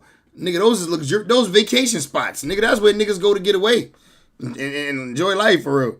For a minute. And then he started trying to come at Fad and all them niggas to get some clout. That shit wasn't working. And then all of a sudden, I don't know how this little shit happened, where he got a little clout now, but that nigga a big fat for sure. Oh, shit. Damn, so he fuck boys. That's bad work right there. So they say he fuck with boys, bro. That's what they say. No, for sure. You know who I am. That makes sense too, all them stripper piercings he got. Like I tell y'all niggas all the time. Listen. What another nigga do with his piece is on him. But that shit, I just ain't, it ain't my way. It ain't my way of life, for me. It ain't my way of life, but I respect everybody. And I want everybody to be happy and all that. There's a lot of shit that niggas would say, you know what I'm saying? Like the way I used to live, the way I used to be bugging out, going crazy, committing a lot of crimes, committing a lot of unnecessary crimes just to get by and live when a nigga could have been got smart and got a job and been doing better things with his life. It's a lot of bad shit that I've done in my past. So for me to be judging people for what they do is crazy, you know what I mean? And I'm not even comparing that to say like, oh, you this, and I used to rob niggas. I mean, it's not even to compare and contrast. But like, I can't judge nobody. I just say whatever. Everybody do what they do. It's just shit that I wouldn't do. You know what I mean? I respect it in a sense that like, I ain't gonna hate you for it. Just try to keep it away from me in a sense where I ain't gotta see it. Cause, you know what I mean? I might be uncomfortable. You know what I'm saying? Yeah, and I sent you the picture. That was me sent you the picture 2 months ago. Oh. That was me sent you that shit. That was me. I just told Nino, I said I got that picture. That's crazy. And I sent it to Adam and a few niggas. I guess Adam. My boy said, listen, whatever people do, go ahead. Just not in my life around me. See, I said the same thing, nigga. We are talking about survival to painting nails like a femboy. Well, no, I'm just saying, though, like, that's why I just say, like, yo, see, you made me say that. That's what I'm trying to see. You know what I'm saying? I'm just saying, like, that's why I try not to judge people and shit. Because it's like, that's their life or whatever the case may be. And, really, low-key, they just leaving more women out there on the platter for straight men. That's all that is. If like to the men who like men and don't like women, you just leaving more women out there to the niggas. You know what I mean? You just leaving more women out there on the field. So you really ain't hurting me. And also too, to the women that like women, hopefully y'all also like men too. So I could get a menage a trois. I ain't had one of those in a very long time. Last time I had a menage a trois was in high school, nigga, believe it or not. Only rich niggas these days be having menage a trois and shit. Adam looked at it, but he was cool with Adam at the time. Because Adam, I could see Adam looked at it. And then he went in all the VIP members' DM and said, VIP, because I sent the picture to y'all. So he know if you post that, it's going to resurface. That fat see it. Right. No. And that fat going to come right back on it. You feel me? If that fat that picture, you gonna see all this shit. Really, what I'm saying come out for real. Watch. Oh no, I'm about to post it right now. When I saw the hot pink the first time, I didn't even zoom in on his fingernails, right? I just saw a nigga the little red hair looking all chubby. I was gonna clown him on that tip, right?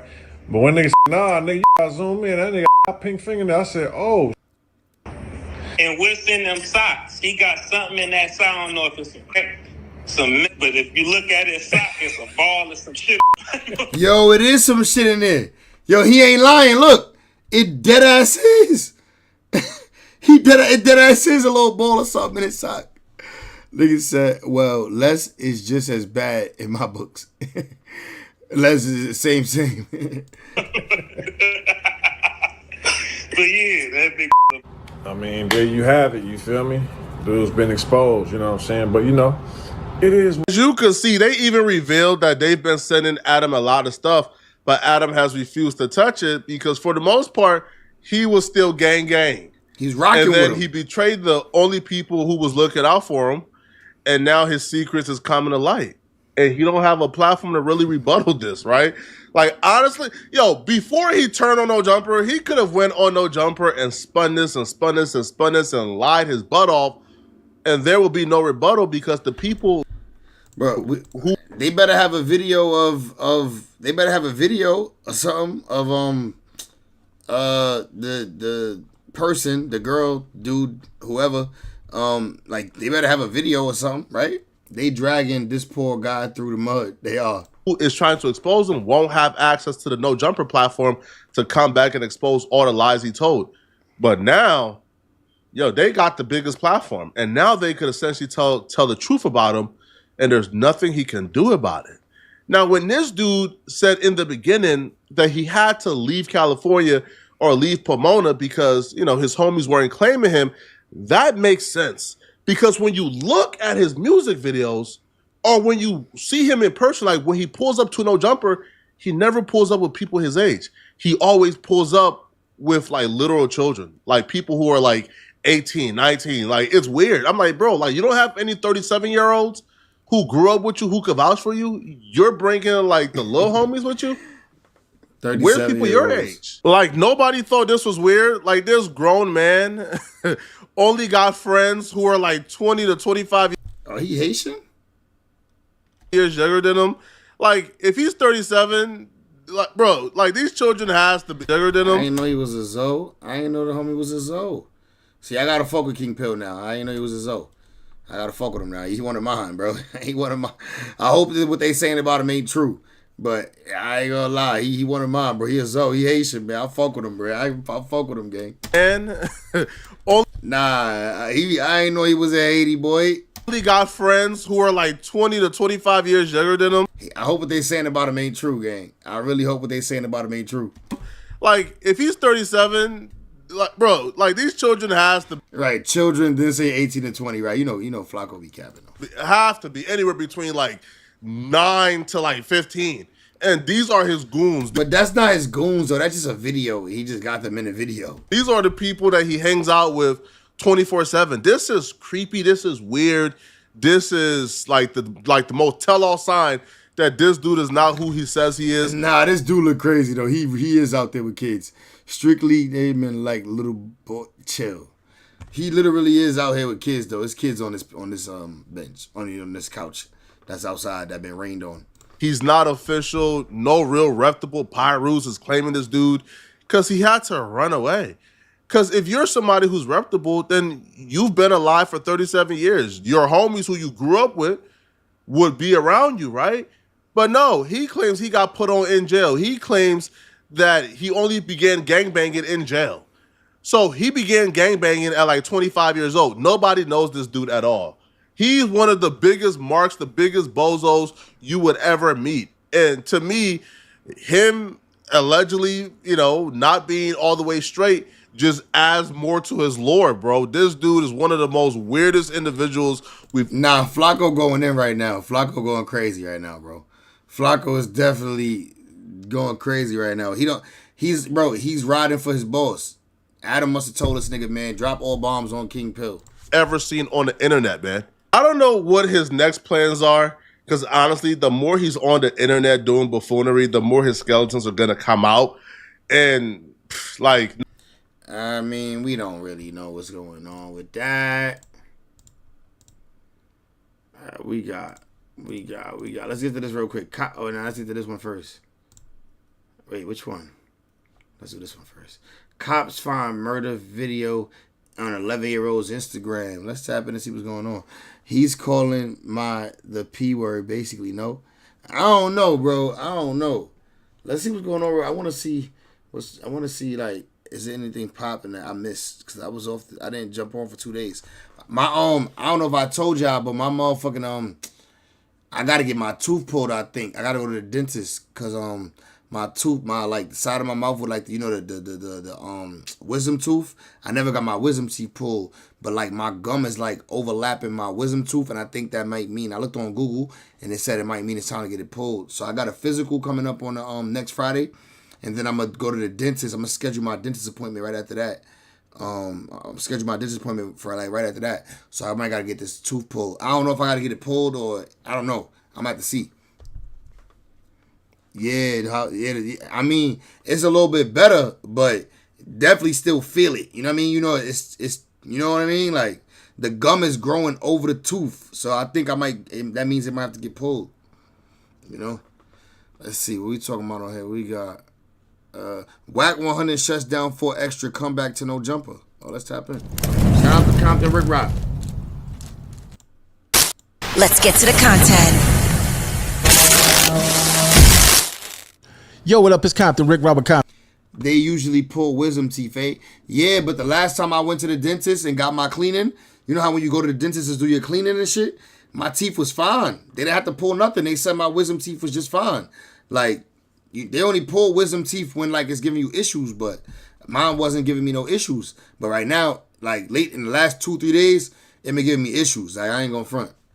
Rick Rock TV, and we back with the content. But before we get to the content, like, comment, share, subscribe to the channel, hit that notification bell, and catch every video when I drop them. Yep, we back with that 4 extra content, man. I know a lot of y'all is tired of it, but guess what, man? Some of y'all want to know what's going on. Y'all been keeping up with the latest, so we gonna drop the latest. Man, this dude is back up in the studio, man. He back up in the studio recording raps, and he in somebody's shop promoting clothes. He's everywhere except for no jumper. Well, I seen the 100 show this morning, and it seems like Wank told Adam 22, keep it moving, close the door, don't look back, find you a new act, in so many words.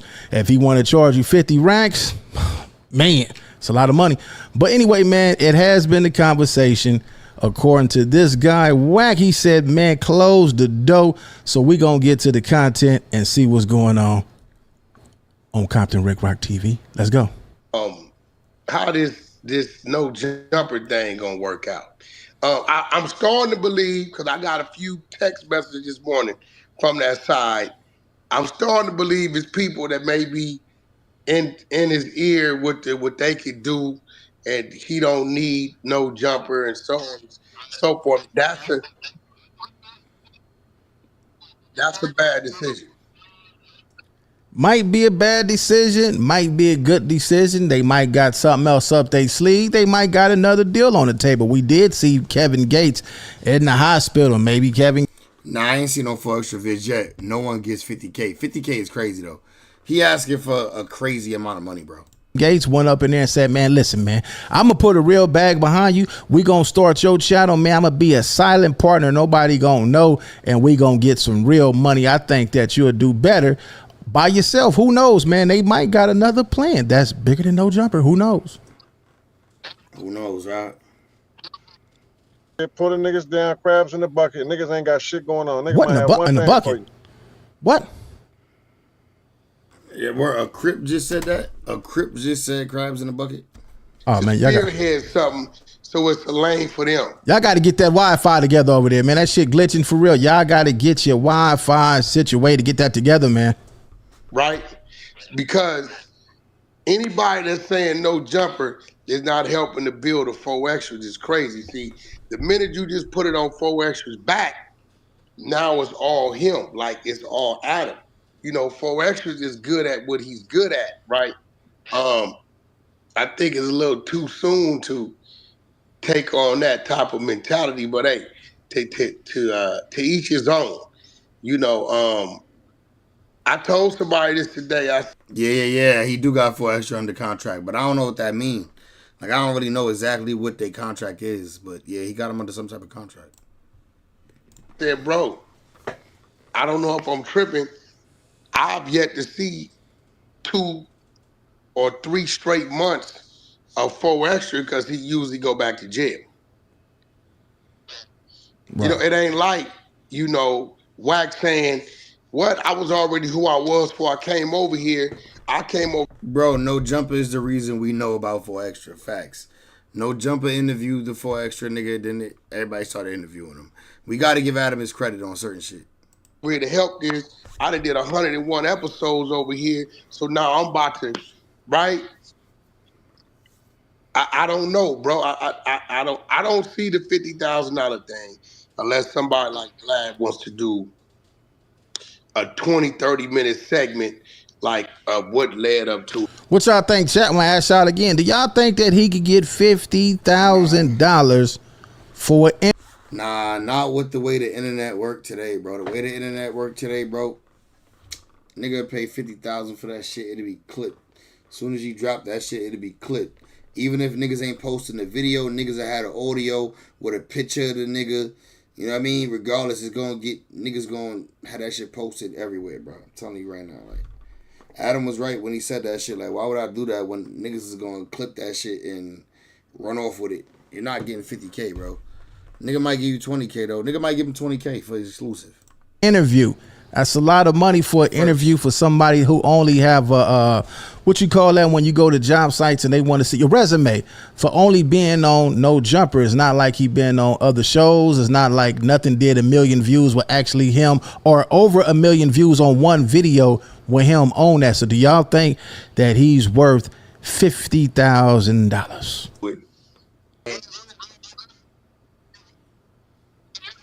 Man, this he might hit him back next week. You feel me? He still got a few injuries.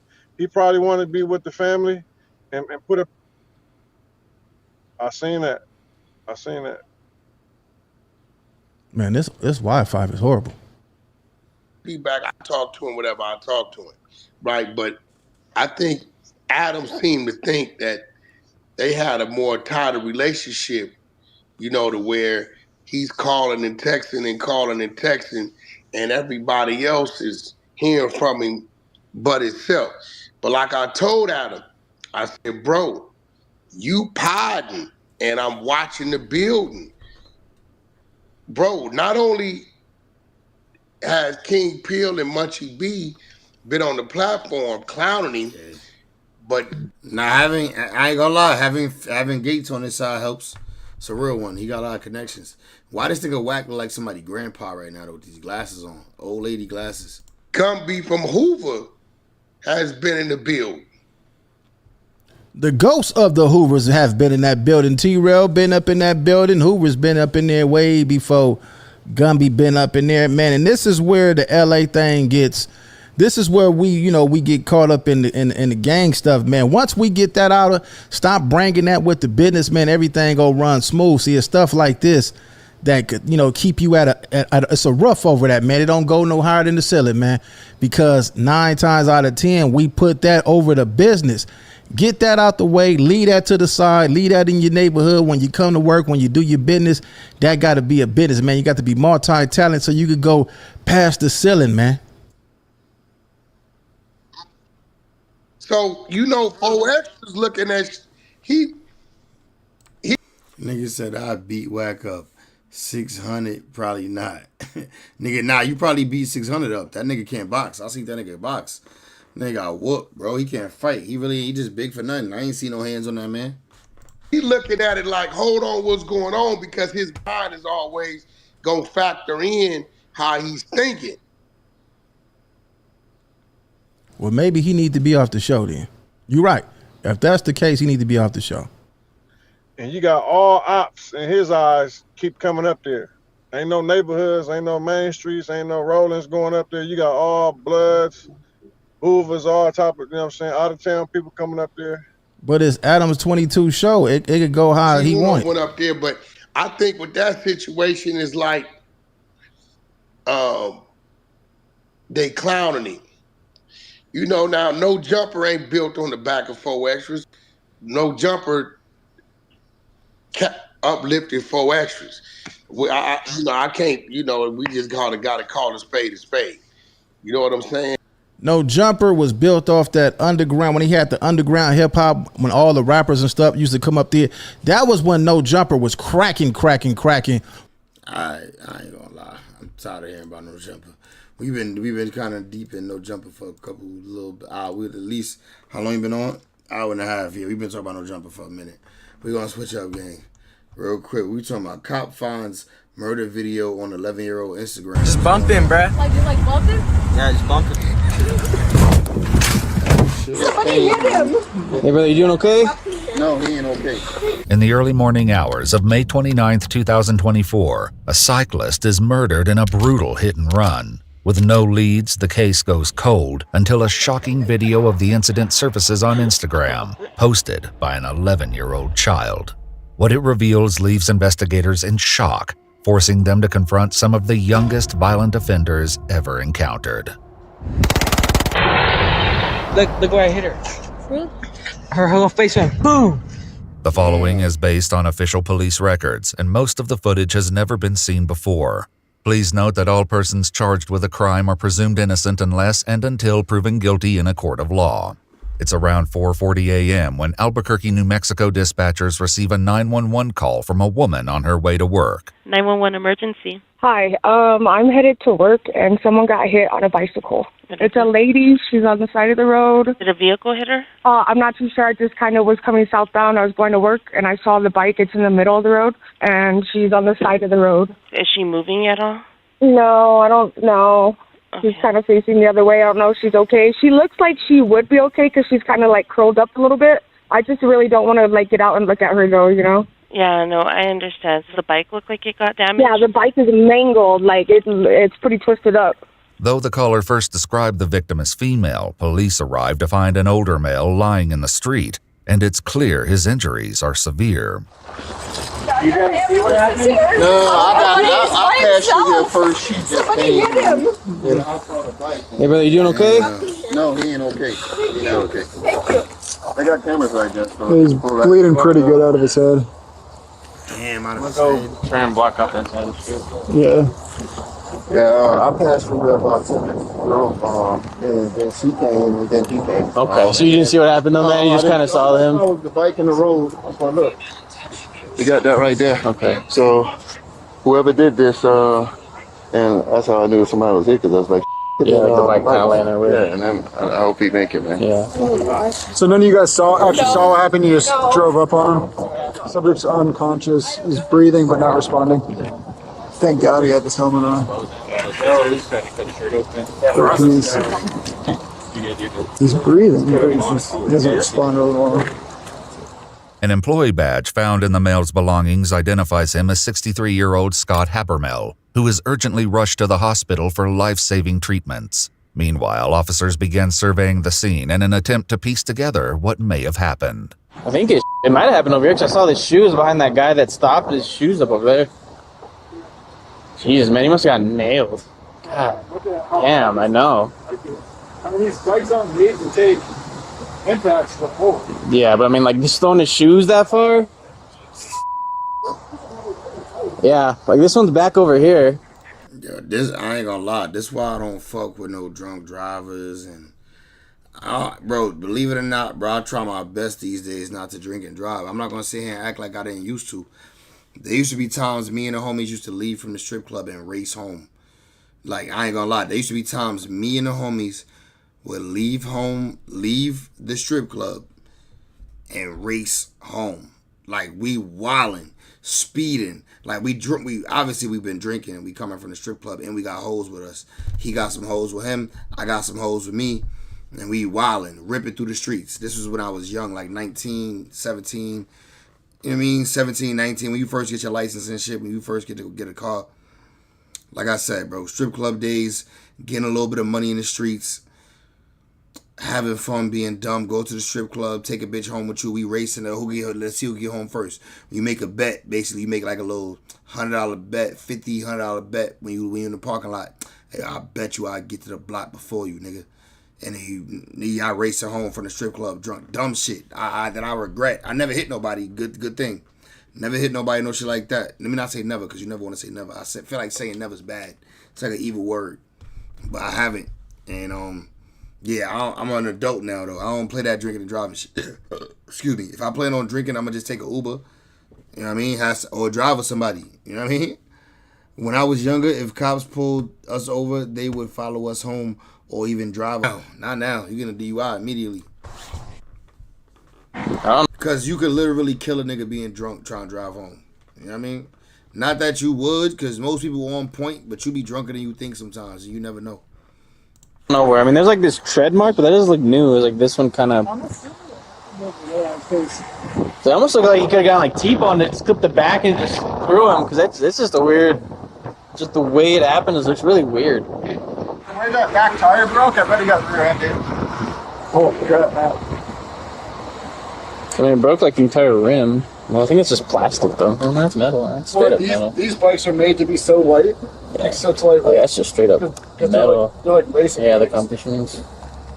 Police note the bicycle was equipped with 2 rear-facing flashing red lights and 2 forward-facing lights. Scott Wood. So you would have known that he was on the road. I had a nice 73 split bumper Camaro with a 427 in the back then. Real tough ride probably. Bro, let me, I want to hear a story. Can we do a story time? Fuck it, let's do a story time real quick. Let me tell you about a client I had today. Hold on, let me see. Do this work still? I ain't used it in forever. Oh, this button works still. All right, cool, look. Bro, I'll tell y'all a story today about a client I had. So, I had a client today, right? I could tell the whole story because it's not like I know his identity or nothing. Feel me? So, I could tell the whole story without having to, like, X shit out. I sold it for $72K in 2000. Damn, if you sold it for $72K in the year 2000, that shit was worth something for real. But look, let me tell you, right? So, look, I had a client today. I could take this headphone off. Do I got a spliff I can light? Light a little spliff, yeah. So look, right? I had a client today that I set an appointment with last night. The client lives in like Elmsford, New York. That's you typically where I'm typically in like Scarsdale, New York, or Elmsford, New York. Those are the places that I've been hitting a lot of times that I've been having a lot of luck at. So I had a client from Elmsford, right? I pull up to his crib. Y'all know, you know what I'm saying? Some of y'all know what I do, some of y'all don't. I knock on niggas' doors trying to talk to them. Boom, boom, boom. I knock on his door. Before I even knock on his door, I peep. He got a sign on his garage. The garage door got a sign with a gun on it. When you read the sign, it says, "This is the home of an armed whatever. Nothing in here is worth losing your life." That's what the sign say. So I like the sign because for one, I like guns. You know what I mean? You know I believe in the Second Amendment, right? He taught me something today too. He taught me that I could buy a shotgun and put it in the crib. He taught me that I could dead ass go buy a shotgun, put it in the crib. He said Elmsford is a suburb of New York City with a population of 5,183. Yo, let's just hope that out of 5,183 homes, I could get 500 homes to fuck with me. Let's hope I can get 500 of them 5,000 homes to fuck with me. But look, so I pull up to his crib and I see the sign on his shit. Boom. It says that. Then you also see like some military. He got like a military sign there. Like it says like, "I kneel to the flag." No. What he said? I forget what it said. It might have said like, "I kneel to the flag and something to God." I said, "I submit to God," something like that. Whatever. But I peeped the kind of guy who crib I'm knocking on just by the few cues I'm taking. One thing about my job, you gotta like be able to like record cues. One lead to another, you know? Facts. But yeah, you gotta record cues in your head and all that, you know what I'm saying, about like the person. So boom. He opened up the door. Right away, he very like on point, basically, like, what's going on? Why you here? What you want? You know what I'm saying? You know, I do my little shit. You know what I'm saying? I talk to him, boom, boom, boom. I start giving him information. He real skeptical. He blew me away. He probably like blew me off like 3-4 times. Like he smoke screen me, what we call a smoke screen in the sales world. Smoke screen is like when he really not interested. He just don't want to even hear what you got to say because so many people done knocked on his door about the same thing, or he heard bad things, or the last time somebody talked to him about it, he ain't like what they had to say. So it's a smoke screen basically, like, you know what I'm saying? So boom, like 3-4 times, he's like, yeah, I'm not interested. Yeah, I'm not interested. Yeah, I'm not interested. I keep talking though. I'm asking questions. I'm getting to know him. Boom, boom, boom. One thing lead to another. He ended up telling me, like, I'm like, yo, so what size breaker panel you got? Like, you got a 200? You got a 200 amp or a 100 amp? He's like, well, I think I got a 200. I think I got a 100. So I'm like, well, do me a favor. Is your break in the garage or the basement? Boom, boom. Pop your garage and I'll show you. Pop your garage and we could I stand for the flag, kneel to the cross. Right, exactly. Yeah, that's crazy. How you knew that? You got the same sign, 88? Yo, 88. Let me find out you got the same sign in your crib, bro. You got the same sign outside your yard, bro, your front yard and shit. That's exactly the sign. That's exactly the sign. But yeah, so I'm like, yo, pop, you know what I mean? I asked him where his break at. He like, it's in the garage. So I'm like, just do me a favor. You open up the garage and I'll be able to identify if it's a 200 amp or 100 amp. That'll X off one of the questions on my qualification list. Boom. So he popped the garage, bro. He got a Corvette in that bitch. Red, cherry, I forget the name of the color he said. It's not cherry red. I said cherry red, but he said like another, what is it, devil red? I don't know, something. It definitely wasn't devil red because the nigga's a pastor. But, bro, a Viper, bro. Nigga had what type of Corvette was it? Damn, nice ass Corvette, bro. That shit bread, gang. It's bread. I looked it up. It's common saying in Christian faith. Oh, okay. Copy. Yeah, he a pastor too. Dude a pastor, but he was like a down-to-earth candy apple red. Facts. Candy apple red. He was a pastor though. But not the typical pastor, bro. Dude told me a crazy story, gang. Like, this the first time I sat down with a client and like I genuinely like the dude. Stingray, facts. Damn, nigga, my nigga 88 be on point. You must know these shits. You must know the car. Shit fire. Fire, bro. But yeah, so he popped the garage so I could look at the panel, I could look at the breaker, and he got the Corvette there. Boom. You know, I'm like, damn, this is fire. So I'm looking at it, boom, boom, boom. We talking about it real quick, boom. I get the information that I need. I set the appointment for the following day. The following day is today. So boom, the appointment is today now. I pull up, you know what I'm saying? Boom. Bro, I'm like, so when I open the door, he welcomed me into the crib. I'm like, you want me to should I take my shoes off? You know what I mean? He's like, yeah. You go set them right here. So as I'm taking my shoes off, bro, I'm taking my shoes off in the crib.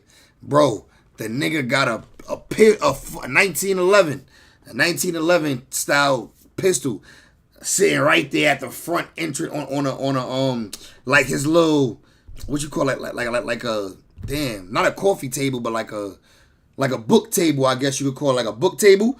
He got a book table sitting right there at the entrance. The door's right here. You walk into after you take your shoes off, you walk into the crib a little bit towards like the, you know, like the kitchen, like, you know, area, living room area. And then like right there, it's a table. I had to walk past this shit.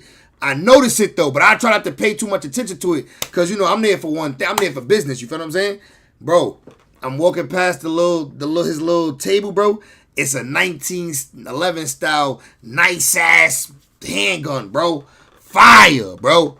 Fire. You got a 200 amp, right? 200 amp is the one to have right now.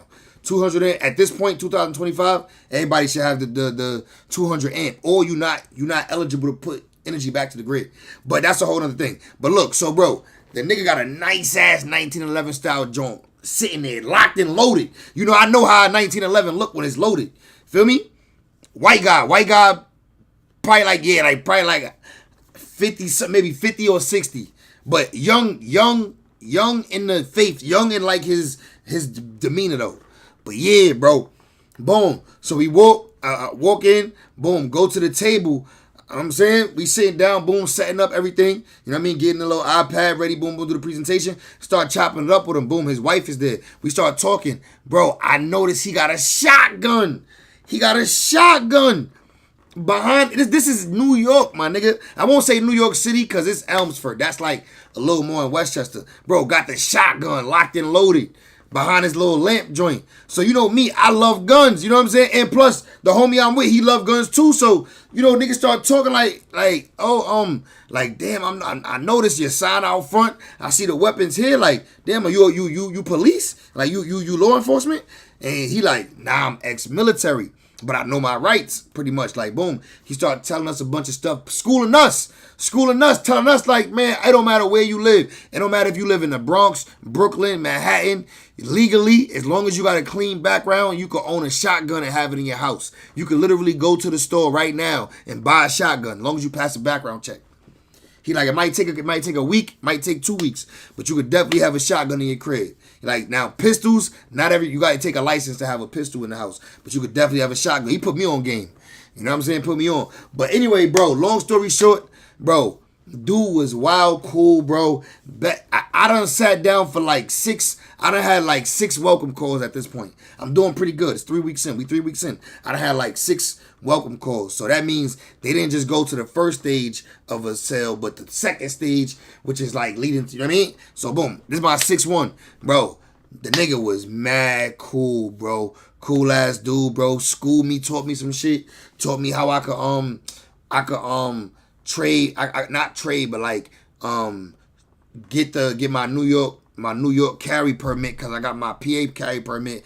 I just got to do a couple things. He also said once I buy a house, it's literally going to be impossible for them to stop me from getting a pistol permit. He said once you buy a house and you own property right here in New York, that's it. You good. You're going to be able to get your pistol carry. You know what I mean? He said they're giving you a hard time right now because you renting. If you renting, it's harder. You know what I mean?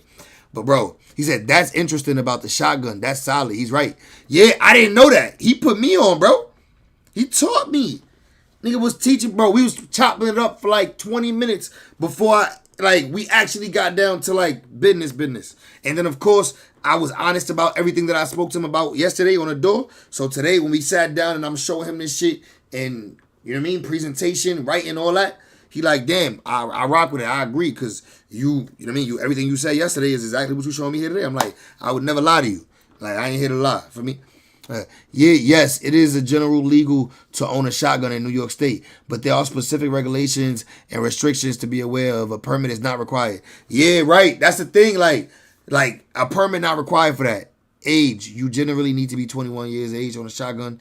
Eligibility, you cannot own a shotgun if you have been convicted of a felony. Never been convicted of I hate to say never, have not been convicted of a felony or any serious offense.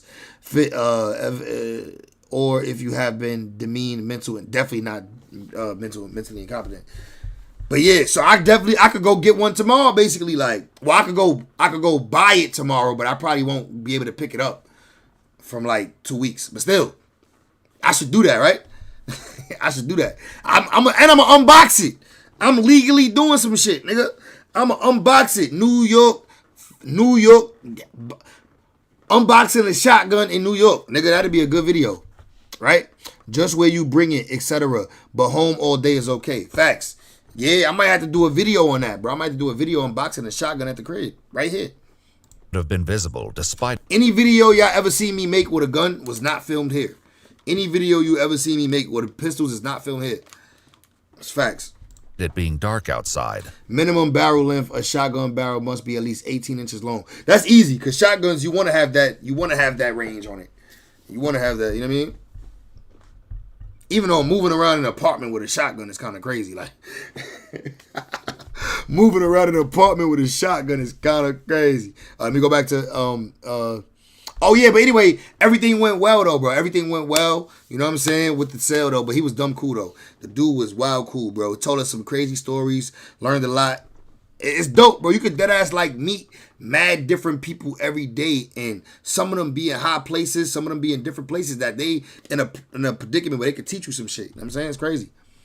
So open carry or rifle and shotgun is not generally regulated in New York, outside of New York City, where a permit is required. So you cannot bring your rifle nowhere, basically. You can't bring your shotgun with you nowhere. Basically, from where you bought it to home. If you just bought it from the store, you got to go straight home, pretty much. And maybe if you go to a gun range, you can shoot it. As they continue to comb the streets, they find more scattered evidence. Yeah, there's a little bit right here. I wonder if it happened maybe more back here and just flung him. Cause I mean, there's like a hat right here. I don't know, man. Cause I'm wondering if it happened back here then.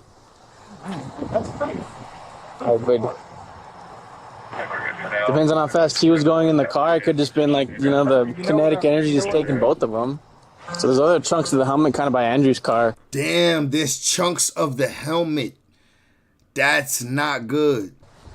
Piece of the visor and then a little chunk like in the middle of the intersection right there. Nah. So I'm wondering if he kind of got hit like at that intersection or in that area. There's a chunk of his helmet over here. Officers begin searching for local surveillance cameras that might give much-needed answers. One such camera is pointed directly at the intersection, but when they knock on the homeowner's door, they receive no response. It's a disappointing setback, but a later call to the Albuquerque Police Department sheds new light on the situation. Police Department Operator 4187, how can I help you? Yes, reported a hit and run on a bicyclist, and I actually have some more information. I was able to pull some video footage from the church that I work at, and we actually saw him getting hit, but it's a little grainy, but it might be helpful. Scott's bicycle light flashes between the trees just as the bright headlights of an approaching vehicle begin to close in. While it's difficult to see, the sound of the impact is unmistakable. Additional cameras capture the car speeding through the neighborhood, but the footage is too grainy to make out a license plate or... But at least it seems like he hit him. It seemed like he hit him, he didn't run over him, right? Because if you run over somebody, that's different than you hitting their ass. Oh, it's just Cabela's. They got a Cabela's in New York. I go to Cabela's in PA. Let's see, let's pull up real quick. Let's see what we talking about. What, nigga? This is crazy price, bro. I wouldn't buy this, bro. This price is crazy, dog. Let me see. Let's see. Let's do shotguns. Because I know I could buy one in New York now. So let's go to shotguns. No, let's do hunting. They got shotguns. There we go. Oh, this cheap right here. What it look like? Let me see. I ain't spending no $2,000 on no shotgun. I never even spent $2,000 on a pistol. And I love pistols. What's this? $589. Let's look at it.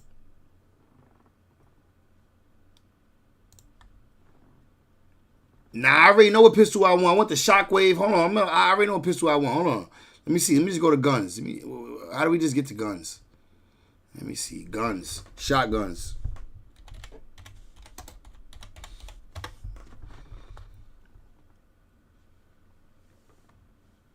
I want this Mossberg. What is it? Shockwave? I think it's a Shockwave I like. Nah, this is AR-15. You can't have that. You're going to have shotguns. Mossberg Maverick. That's a 12-inch. You got to be 18 inches. I remember that. You got to be 18 inches. So I gotta give me an 18-inch. Long boy. Pause. These are more reasonable down here. These are more reasonable. This shit $44? This shit really $44? Outdoor Hunter Pump Shotgun? I'll buy that right now, nigga. Is you dead ass? Remington Fieldmaster.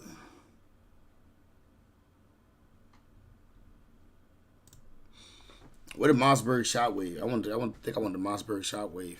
It's not 19 inches though. I can't even get that. That's not 18 inches. Let's see. These bitches on sale. Let's look. What's this real quick? Winchester. Let's see. How many inches is it though? Was $640 now. Now it's $599.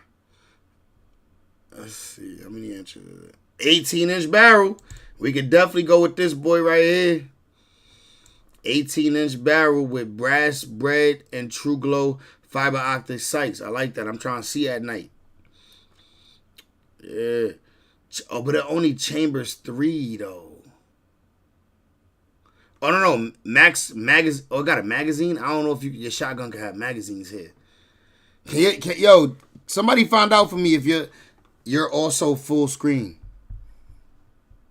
Can't see this?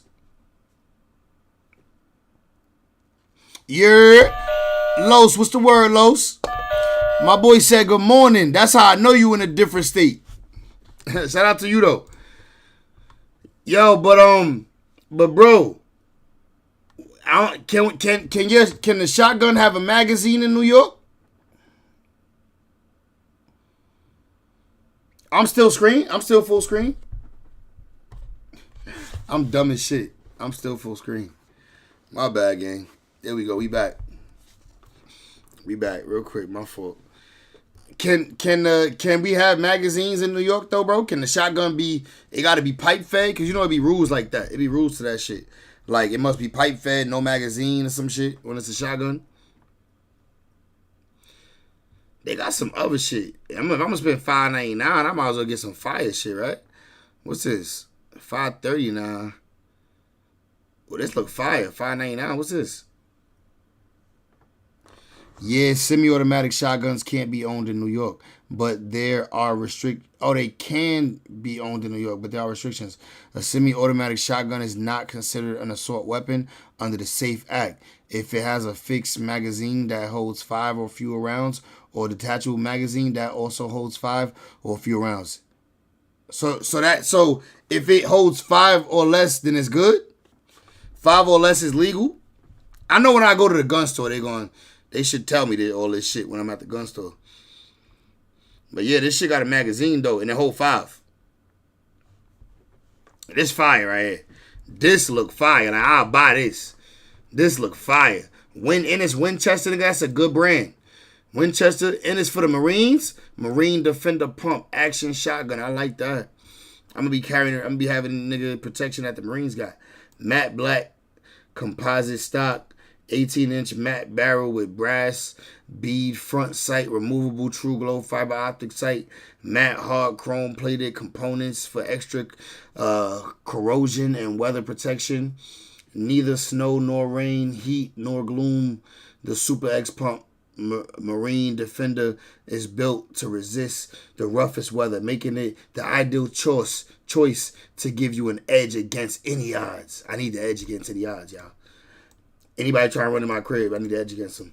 Matte hard chrome plate components, chamber and bore barrel, slide arms, magazine tube give the ultimate protection against wearing elements. The durable black matte composite synthetic stock features textured gripping surfaces, which along with the tactical ribbed forearm provides better control for a non-slip grip. The Inflex technology recoil pad directs its felt coil from down away from your cheek to reduce flinch and fatigue. A traditional brass head front sight, a plus removable true glow fiber optic front sight offers a fast natural sight protection.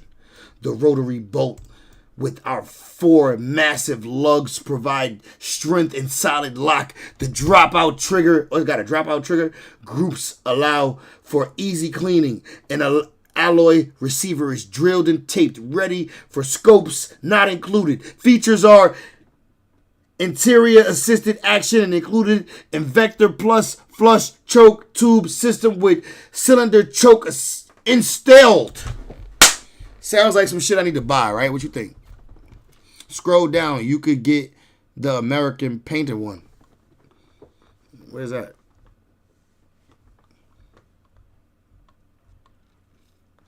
Feeding it. Oh, they said, look, you could see posts about this shit. Look. Let's see what niggas saying. Great, very good, but. Great, but. This seems to be a very good shotgun and works well. Note that you do not need to follow instructions and clean the shotgun as described in the description. I haven't had any issues with the cycling with shells. Would be great for home defense bolt gun due to its finish. That would be the only complaint. It's not stainless or nickel, but rather tight paint, a type of painted similar to coating. Again, great for some that need to have in this wet situation. All right, so you can shoot in the weather. Oh, for my link. I got you. Let's see. What we got?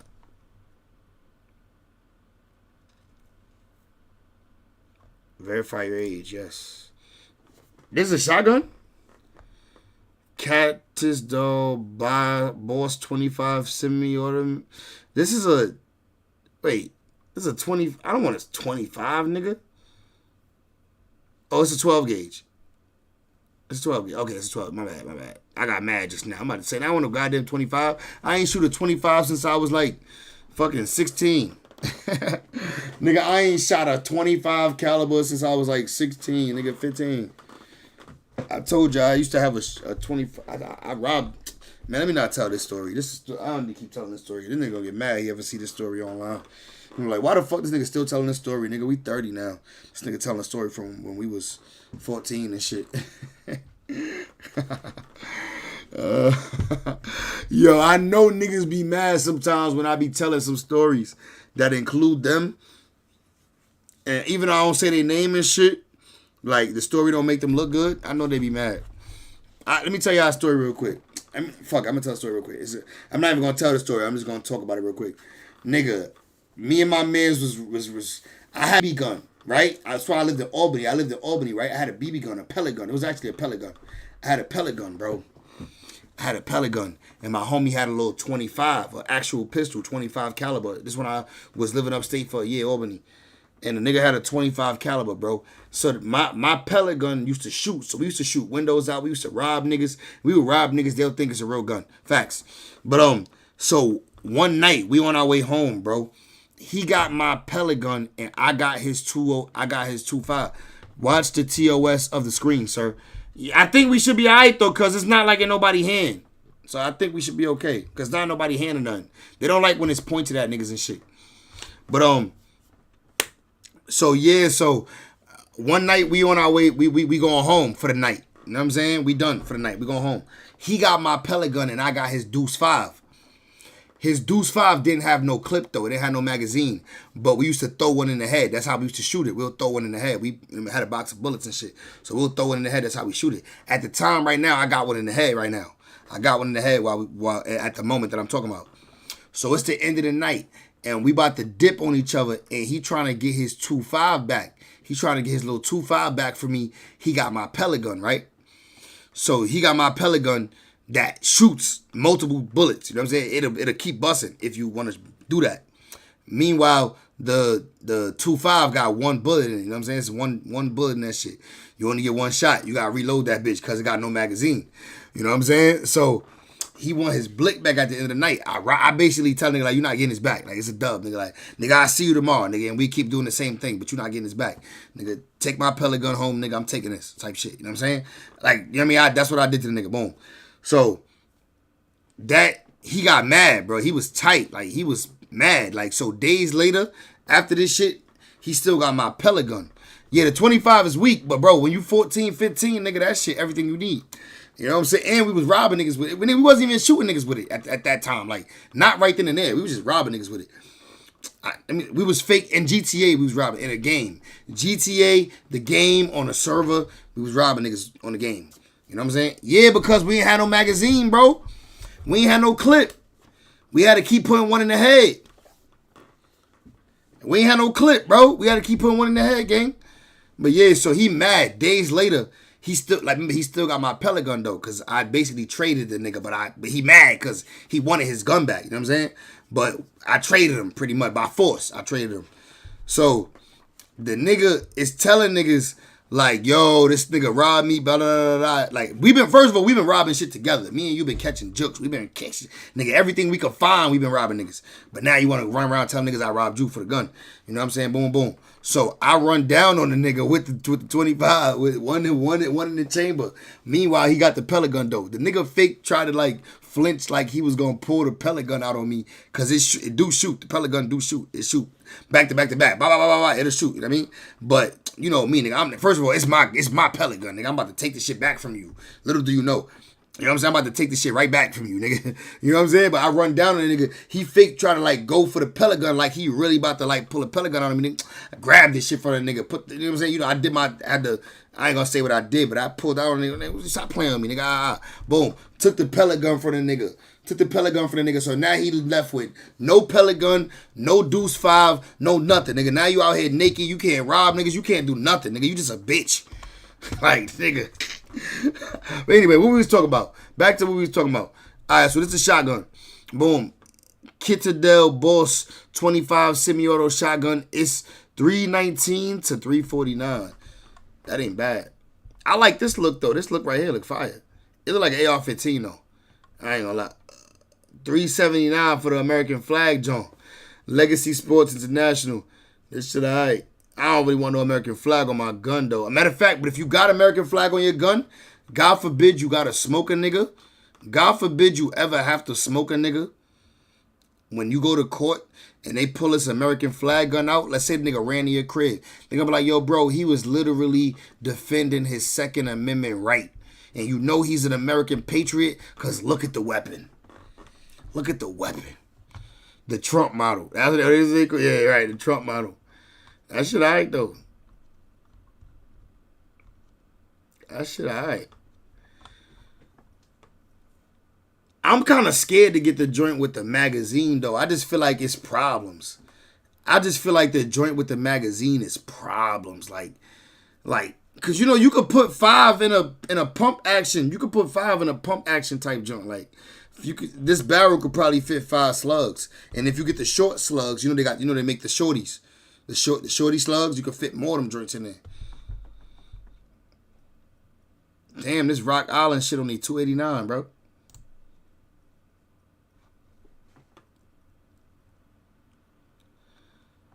How many of this hold, though? How many of this holding the two? Look, bro, 5 plus 1. The one next to it is a pump, but with the pistol grip. Yeah, not a pistol grip, fire, actually.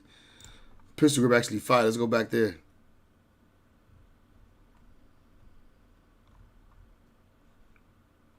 Yeah, this actually fire. It's $479.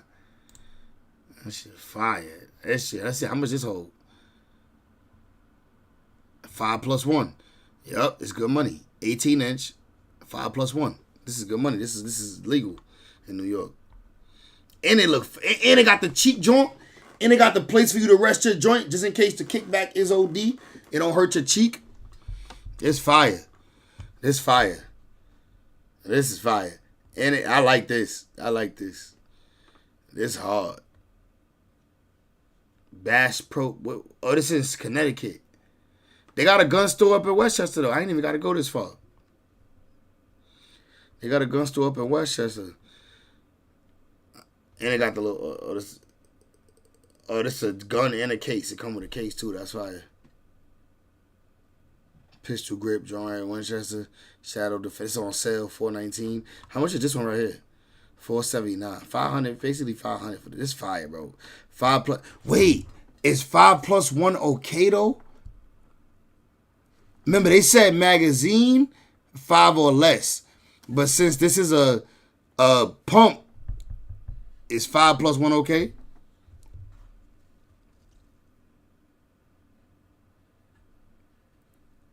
You said if you don't like the clips or if you can own clip ones that pump one with the pistol grip, is it? Yeah.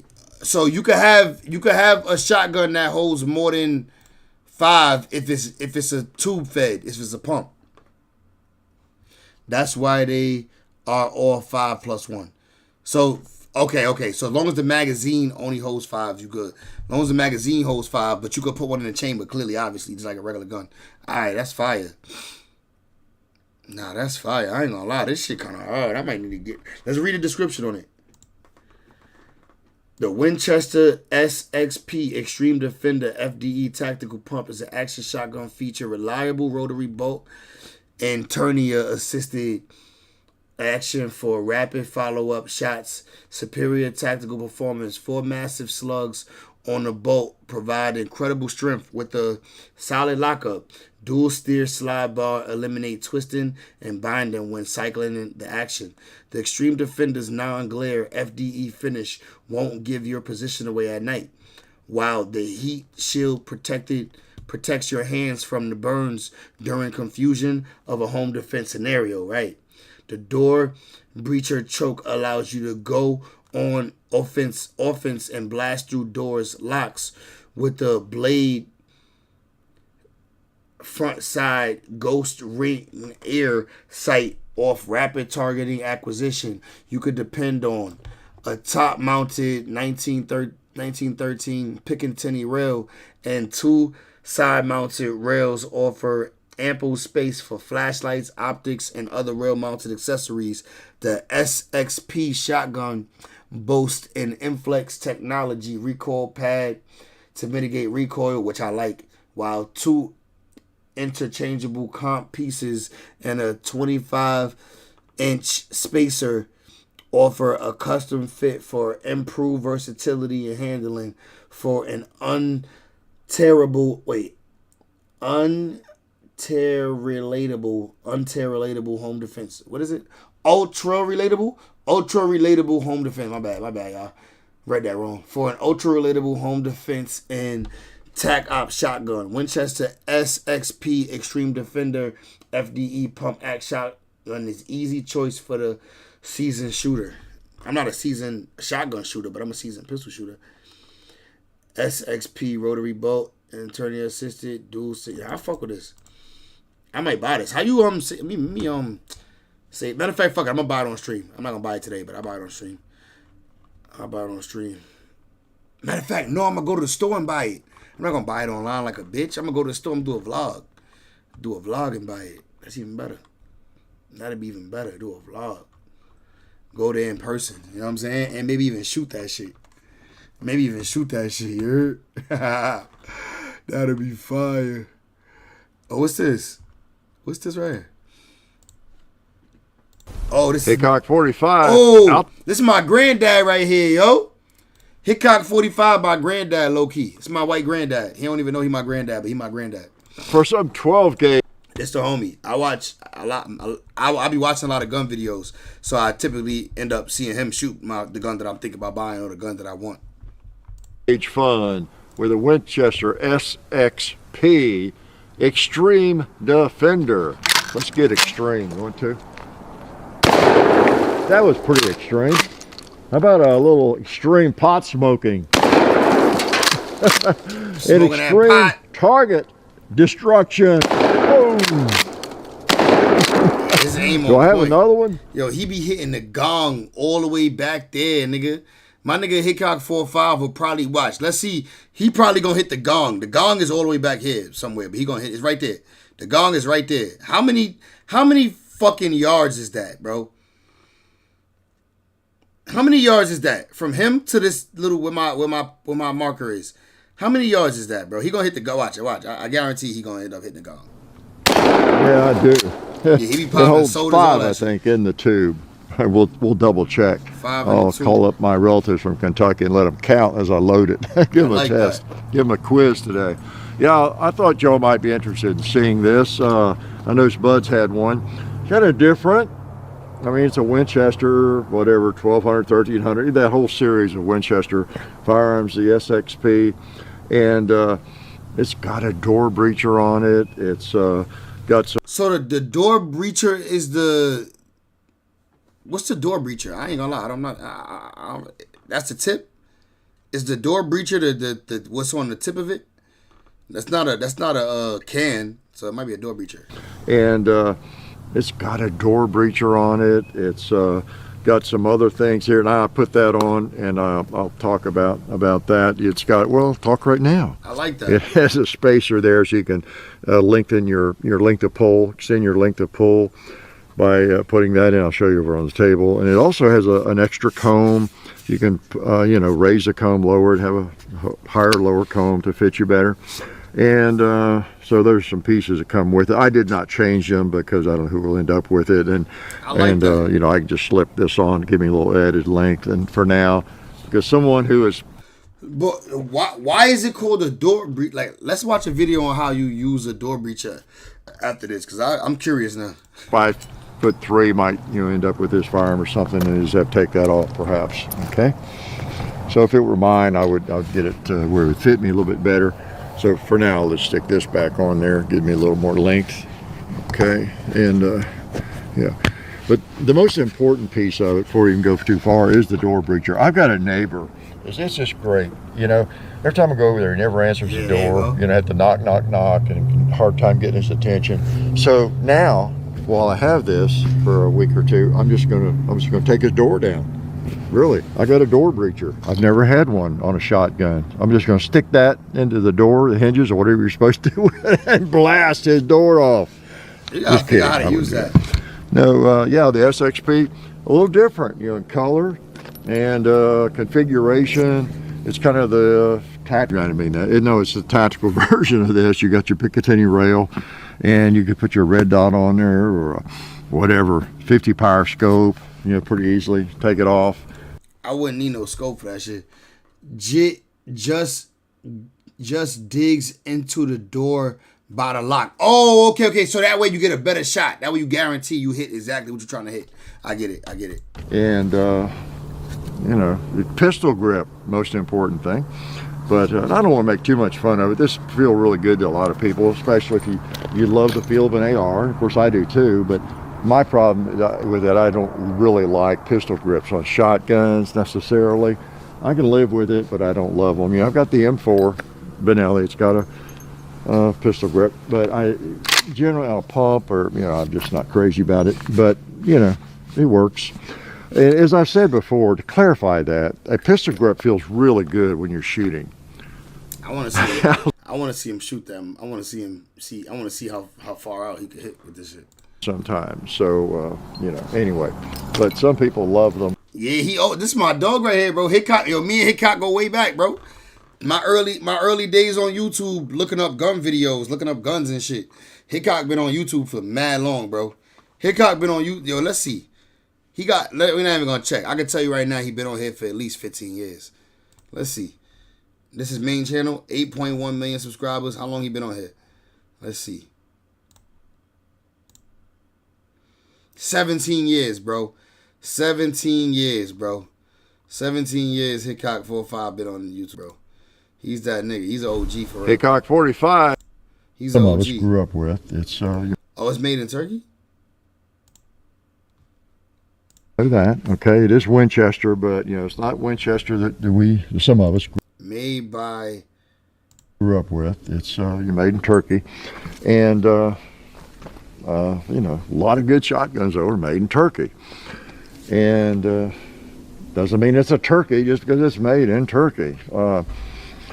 So it's got a chrome line barrel and chamber. What else about it? One thing that's a little interesting, it's on this color of it, the desert tan or flat dark earth, whatever it is, the sight is also that color. It's like, okay, it might have been nice. If it were mine, I would have. Yeah, you may change the color of so it don't blend in with the pipe. I've already had that front sight painted white or red or black or something, I'm just not sure that's the best color for the front sight. But it allows me an excuse, an alibi. That's the easy though. Red marker. Get you a motherfucking Sharpie. That shit ain't never coming off. Why? If I can't hit anything with it. Why don't we just go ahead and slug action, won't we? Alright, shoot Not that get slug it in. lined up. Yeah, 5 holds 5 plus 1. Let's see what happens here. He must have Double shot hot buck reaches on out there. It's not recommended for a little bit. There we go. So we got double hot buck. Okay. I think this would look good on that trash can. Let's see what kind of spread. Yo, I've heard of niggas surviving pistol shots. I don't think I ever heard of a nigga surviving like a shotgun slug. I don't think people survive shotgun slugs, bro. That's OD. He's the kind of guy that only owns a carbureted, what is it? Carbureted? Oh, carbureted cars. I don't even, what the fuck is a carbureted car? What, the joints that don't got to push to start? No, non-push to start cars, bro? Spread we get. I'll shoot just below that hole. Do I have the safety on? Nah, this low-key, this nigga Hickok rich as fuck, though. Where he live in Texas? Where the fuck he live? Kentucky? Texas? He live in one of them like off states. No fuel injection. Oh, copy. Where the fuck Hickok live, bro? You see, he got this whole farm shit. He got all these trees. He got all this space for the range and shit. Clearly nothing behind him. He keeps shooting over there, so nothing's behind him. He live on a nice little farm, probably a little ranch. You know who I miss? Demolition Ranch. I miss Demolition Ranch, bro. They gone. They sold the farm and all that shit. Or something like that. I think they sold the ranch. There we go. Let's hit it again on the side. Wicked stuff. Wicked stuff. Oh, look at this thing of water. Cat litter container. Yeah. You won't forget that one. And how about a 2-liter on the post? And while we're playing around, why don't we try some double-aught buck on the gong? Now, y'all listen, you'll be able to hear better. Were you too young for FPS Russia? Yeah, I don't know what that is. I don't know what FPS Russia is. Than I can, because I got my ears in and you don't. I'm gonna see if we can hear it on the gong. Yeah, I told you. I told you he was gonna hit the gong from all the way out here, bro. How many yards? How many yards you think that is, bro? From right here, where he at, to the gong. He just hit that bitch with the goddamn shotgun. Yeah, I think I heard a little bit hit. Slow. Yeah. Just or is that double-aught buck? Didn't prove anything, but just to let you know, double-aught buck reaches on out there. Oh, it is. Yeah. It's not recommended for deer hunting at 80 yards or anything, but that's what firearms and shooting and as long as you do it safely, it's just having fun and trying to shoot things that you shouldn't be shooting. That's. What's that? Shout out to my nigga Hickok though.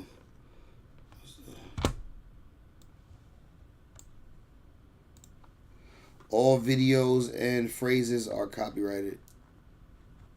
What's this? Who this?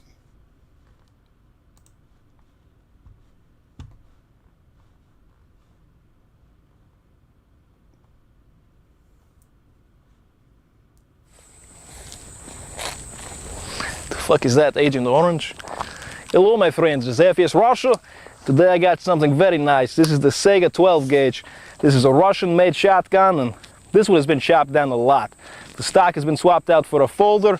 The barrel's been chopped down to almost nothing, and it's fully automatic. So we're going to see what we can do with a real piece. Damn, fully automatic of Russian hardware. Let's start the show.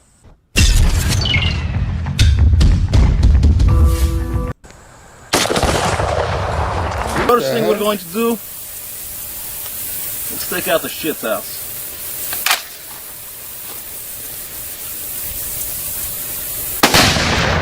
Yo, what the hell? Yo, what is he shooting it with?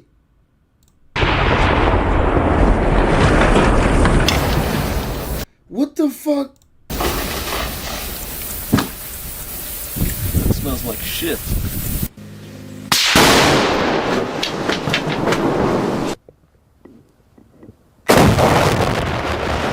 Bruh, what is he shooting out of this motherfucker? How was it blowing up when he shoots it?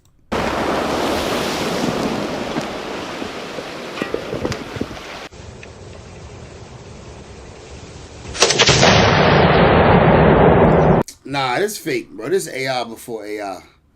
This gotta be fake. How? How? How? He's arrived. Nah, this, bro, his targets.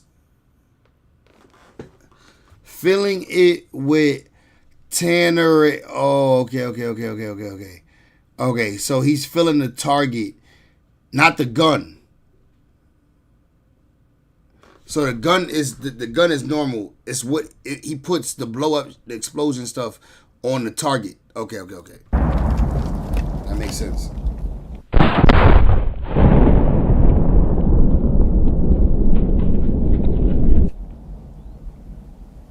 That was the first one in a long time that actually scared me.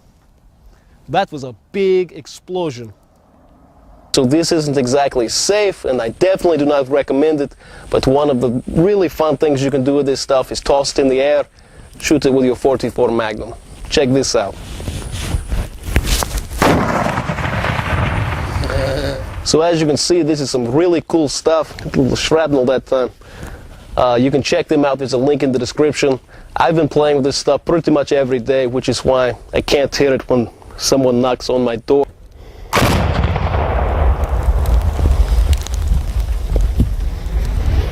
Yo.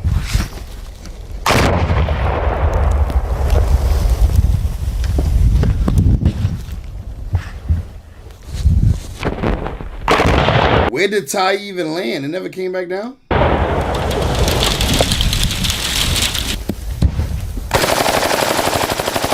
See, regular when he shoots the ground, but when he shoots those targets, they blow up. Okay. Has 7 milli subs. Damn. I bet blowing shit up like that, that's the way to go viral, bro. That nigga knew what he was doing. What's it? Got me a new gun. It's a new model. He said he'd do this with every new gun. Let's see what he's talking about. I think a lot of people will like this. It's called a Glock 17. You might not Only thing underage is my Glock 17. I don't like no bitches underage besides my Glock 17. be familiar with it, but I just found out about it, so we thought we'd bring it to you. How's that? That makes sense? Yeah, Glock 17. We've not really done what you might call a review of the Glock 17. He's the OG blow-up guy. Yeah, I bet. We had one with a suppressor once, but that was mainly about the suppressor. And now I own a Glock 17. After all these years, sometimes bad-mouthing the Glock 17 a little bit. I confess, I do, because I prefer the Glock 19 size. Yeah, I like the Glock 19 better than the Glock 17, but I want a Glock 17 just because I haven't had one. I never actually owned one. I was borrowing one from one of the homies. One of the homies had a Glock 17. He didn't even know the difference between Glocks. He didn't know the numbers and shit. This is a long time ago, though. So I give him that, but yeah, he had a Glock 17. It was my first time ever seeing one. I'm like, yo, let me hold this, nigga. We traded guns. Back in the day, niggas, yo, do white people do this? Let me know. Let me ask y'all this, yo. Do white people do this, yo? Do white people trade guns with their friends? Like, let's say, for example, your homie got a gun that you like, right? Or a gun that you never saw, but you like it. And he been liking your gun. He been wanting the gun you got. Or he been liking your gun. Or always, you know what I mean? Fucking with it, want to shoot it off the roof or do shit with it. Or let me hold it. I gotta hold that real quick. Let me hold that real quick. All right. Do y'all like trade guns and shit like that? Black niggas do that. I ain't gonna lie. Black niggas do that. Like, if a nigga got a gun I like, and I got a gun he like, we just, all right, we trade that, nigga. Just trade it. No, we just buy our guns. We don't want to give one up. We just buy. I feel you. So usually just go buy one. So even if somebody wants to trade you, you won't trade them. Even when you was younger. Like now I wouldn't because of legal reasons. For legal reasons, now I wouldn't because I wouldn't want to have a dirty gun on my hands without knowing it. But like when you was younger, you didn't do it? Bought one. I traded another firearm for it, but I essentially bought it. This is my Glock 17. And thought it would do something a little different. All right, well, do y'all let y'all friends borrow your gun? Like, have you ever had a friend come to town? Have you ever had a friend come to town and he didn't bring his gun because he's not home, so he's not bringing his gun, but he's a legal gun owner. Let him borrow your gun or not? Like us, I'm not saying we do this legally, but for sure we let the homie hold a gun. I had it. You've seen it in a comparison video with something, but I haven't fired it. And I was taking it apart and looking at it. I thought, well, this is neat. You know, if you like firearms and you like semi-automatic firearms and you like Glock. He said, never. Like, why would I give my shotgun for his if I could go probably buy the same one and keep the shotgun? I know what I mean. You know what I mean? Yeah, I feel you. Yeah. Like, I could keep mine and I like yours, so I can just go buy one just like it. That's true. But I mean, like, right on hand. Like, he like yours and you like his, so y'all could trade. But I feel you. It's not like a Pokemon card. Everything don't got to be traded. Or any kind, and you take it apart, and it looks like it just came off the line. There's no crud, anywhere. It's just neat because they don't stay. All right, last question. 88, do you buy used guns? Would you go to a gun store and they got a used section, and would you buy a used gun? Nah, I usually let him use our spare BMW. That's balling. Let him use my spare BMW SUV. That's when you know you balling. That's when you know you balling, bro. Hell yeah, you know you balling. That way, do they? Very long. So you never buy a used gun? Even from the gun shop? 100% no used guns. Bro, why though? Why? Just tell me why. Why? Bro, you know it be used gun. Bro, you could get a gun for like half the price or 30% off the original price and it be damn near brand new. The nigga who bought it is not a gun person. They bought it back because they're not a gun person. And it came back damn near fresh. You wouldn't buy. Why? Yo, you get too much money for me, bro. I be forgetting, bro. Rich people just don't do shit that they don't have to do. Like, you would only buy a used gun if you have to buy a used gun, I guess. And rich people you don't do stuff you just don't have to do, I guess. I get it. I'm trying to get there, bro. That's my goal in life. I want it to be mine from day one. I feel you. I feel you. All right, real quick, let's go to my son SPN5. Man, let's see what Hickok was talking about real quick. Let's see what he said he do with every gun. Oh, he about to clean it. Thought maybe He got that ballast all on there. He about to clean it. Yeah. enjoy seeing it. The crazy part is, bro, you don't need to clean the Glock when you first buy a Glock. You don't have to clean the Glock when you first buy a Glock, bro. When you first buy a Glock, you don't have to clean it. It comes with mad lubricant, all that shit that they sent it in, that they packaged it in. I never cleaned the Glock. I got one brand new Glock. Other than that, they was all used from other nigga, the hood Glocks.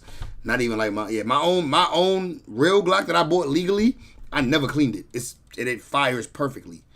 But what's this my nigga? SPN Firearms. SPN Firearms. It's my nigga right here. It's my nigga right here. Like he got mad used guns.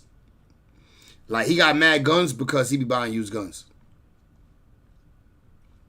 Great EDC alternatives to Glock, SIG, and let me see what he got. Let's see.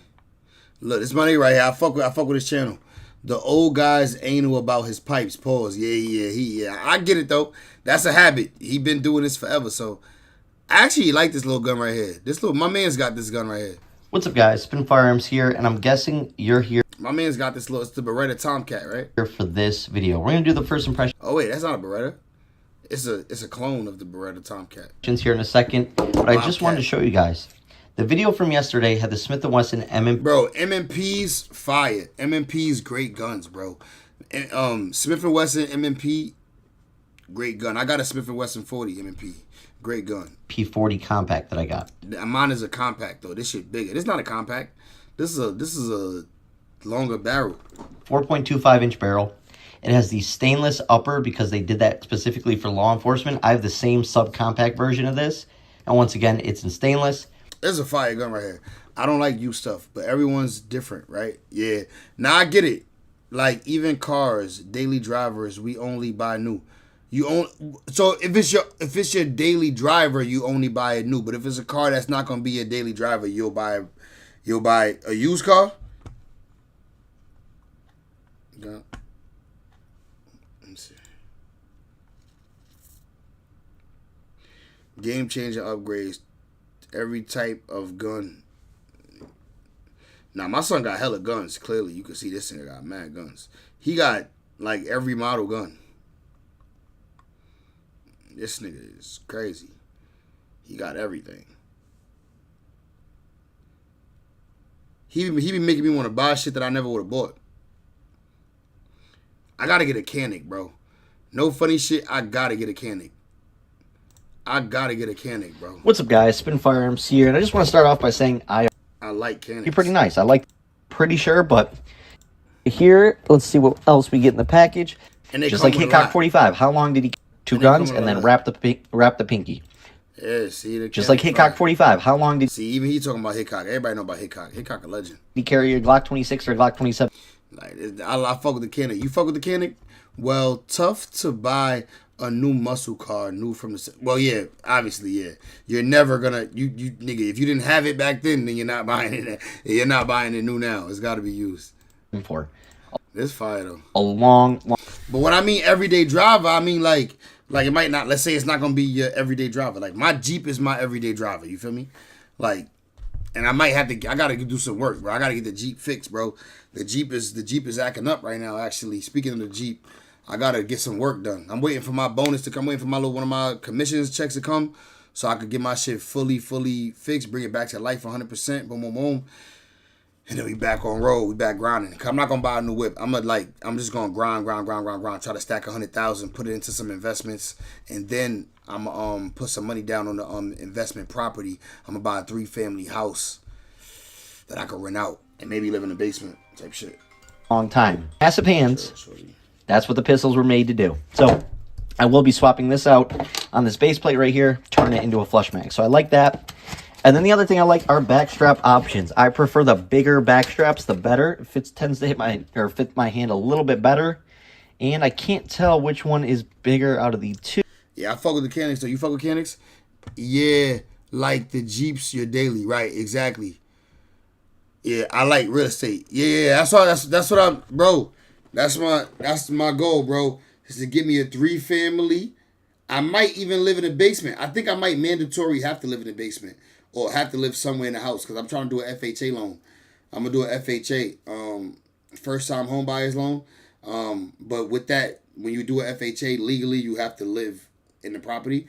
So I'm gonna make sure that the 3-family house has a furnished basement, and I'm gonna live in the basement and be grinding, still stacking, grinding, but have tenants paying my shit. Same way as me right now. Basically, what I'm doing, have tenants paying my mortgage off for me while I'm living in the basement, grinding, living low key. Still gonna be streaming, doing my shit in the basement, all that. I'm low key, whatever the case may be. But I'm gonna be grinding, still making good money, still working to make good money to put more money to another property. Because I do want to eventually buy a house for me, like an actual house with a backyard to grilling and shit. Have my little man cave, you know what I mean, to live in my long-term home. But I gotta have a couple properties, bro. That's before I die, I gotta have that. Said right, has to be your primary dwelling. Right, yeah, bro. Yeah, bro. Investments are important. I agree. No, you 100% right about that. Investments are important. Bro, and I'm learning how important investments are because a lot of these people that I sit with that live in Scarsdale. Bro, have you looked up Scarsdale, New York? Real quick, let's look up Scarsdale, New York. I'm going to go to Zillow. Let's see. Zillow, Scarsdale, New York. Zillow, Scarsdale, New York. That's where I be at, bro. That's where I be working at. I be working in Scarsdale. I be in Elmsford. I be in no, what's that shit? Hold up. Let me show you. Let's go even further. Let me show you this other turf I got. I just got this new turf, but I got chased by a dog over here, so I'm really not trying to go back there. But what's that shit called? Hold up. Let me tell you that shit. I'm gonna look up an address over there. That's how I'm gonna know. I'm gonna look up my turf. Bro, this shit far from me. This shit an hour from my crib. So when I go over there, it be like a whole nother world. I'll tell you where it's at. No, not this. This is Scarsdale. Where the place I'm talking about is it's like far. It's fake far. Here you go. Look how far it is on the map, bro. Even looking at this map, like, bro, I'm not gonna show it because it's some work shit. But this map is Granite Springs. Let's look this up, bro. Zillow, Granite Springs.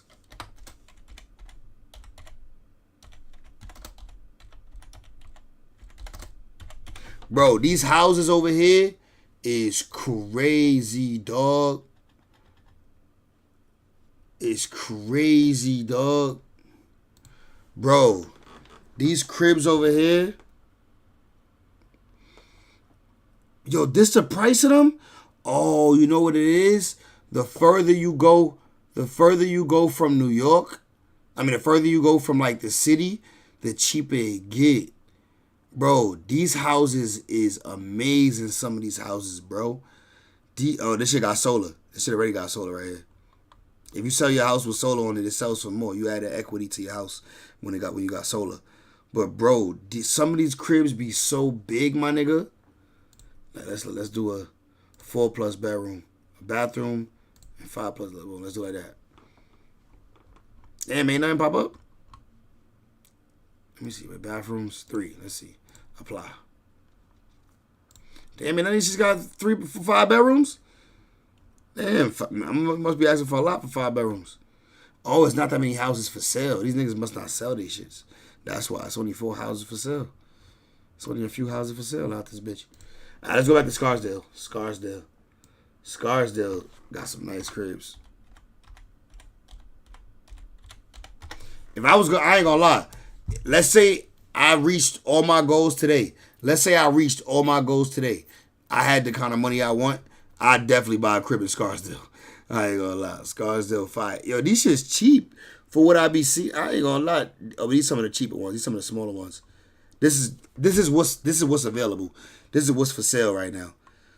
The niggas I be talking to, bro, be having mansions. I be knocking on fucking double doors, nigga. Mansion, double doors, nigga. Let me see. It says Scarsdale is the richest town in New York. Oh, it is? Wow. Say, can I ask you a few questions, suggest a few things? You ever think of going to golf courses? All their carts are electric and get charged daily, solar charging. Getting the foot in the door, and also think you should stay out of historical hoods. They don't want to clutter faded with. You right. Facade with solar. You right about that, bro. You right about that. A lot of people don't want to put solar on their crib because people in the neighborhood don't have solar. So they don't want to be the only one with solar. You right about that. But bro, I'm residential solar, bro. I'm residential. So I could do a commercial property for solar, but I would have to like get a partner for sure. For sure, I got to get a partner that does commercial. But right now I typically do residential. So like I could even do like a building if it's owned by one person and not a corporation. You know what I mean? I could do buildings, I could do houses, shit like that. But I can't do like a whole like golf course building or facility unless it's owned by one person. If it's owned by a business, then I have to get a commercial seller in type shit, because I do residential. But that'll be a big ass bonus, man. Like, oh my god, you trying to get me rich, bro? If I was to get a golf course to go solar, bro, like me personally, my bonus would be ridiculous, bro. Modern, hip, trendy towns areas are best. Yeah, like Elmsford. Like Elmsford is cool. Elmsford, a lot of them towns. But did you look up, what was that other one we just did? What was the last one we just looked up? Granite Springs. So Granite Springs is not like one of the richest towns? They houses be a little bit bigger than Scarsdale, but Scarsdale is just fire though. Let's see. Scarsdale, and let's change the bedrooms to, let's say the bathroom to 2, and let's see who we see. Scarsdale. I done probably drove past this house, but I'm not gonna knock it if it look like it's no sign of life. If nobody lived there currently, then I did knock on it. 5 bedrooms, 3 baths. Let's see. Look, this shit fire. Let's see if the inside layout is fire though, cause sometimes these houses be looking mad nice on the outside. Have you reached out to builders, Jimmy? Developers? Nah. How the fuck do I need to? I gotta make them connections. Should try to talk to new builders and developers, right? So as soon as a house get built, as soon as a new area is coming up, I know about it. How do I Google? Show me how to Google new homeowners in New York. Let me see if I can do that real quick. What's a website that I could tell who recently moved into their home? Website that shows new home owners. New homeowners database. Damn, there's a new homeowners database? I might need to start chopping in with this shit. Should try to talk to new builders and developers. I am. But bro, this right here, this new homeowners database, let's see if they give you an area code. Let's see if you search by, let's see. The new mover marketing advantage database. I want to get 4 easy steps to welcome home new marketers.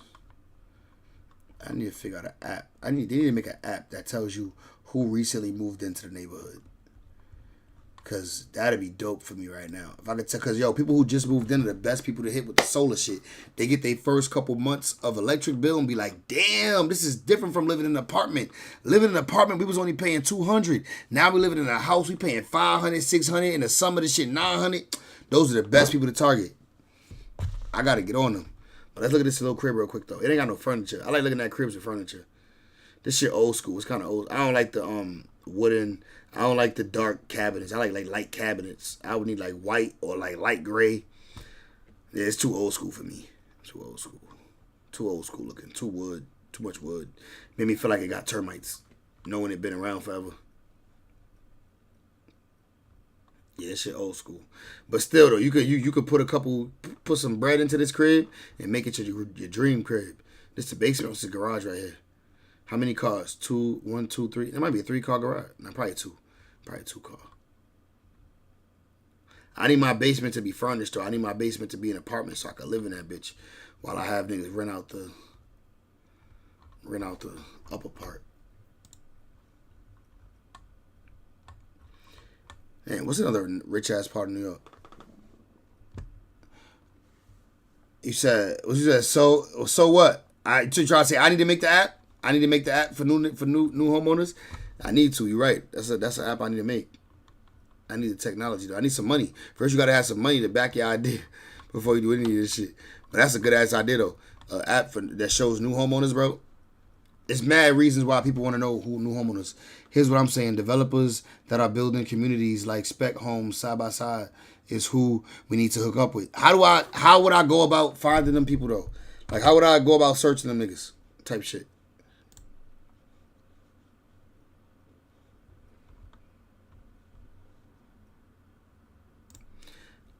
Oh, that's why we got it to 350. We got to go 1 million. We got to go all the way up to like 2.5. That's how we start seeing the real cribs in Scarsdale. There we go. See, that's why Scarsdale wasn't showing us nothing. The price range was too low.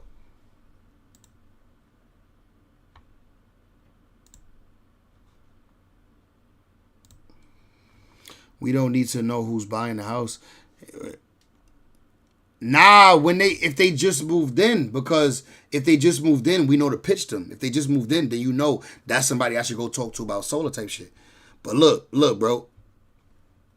Once we change the price range up to 800,000 and we go high up, now you start seeing more houses.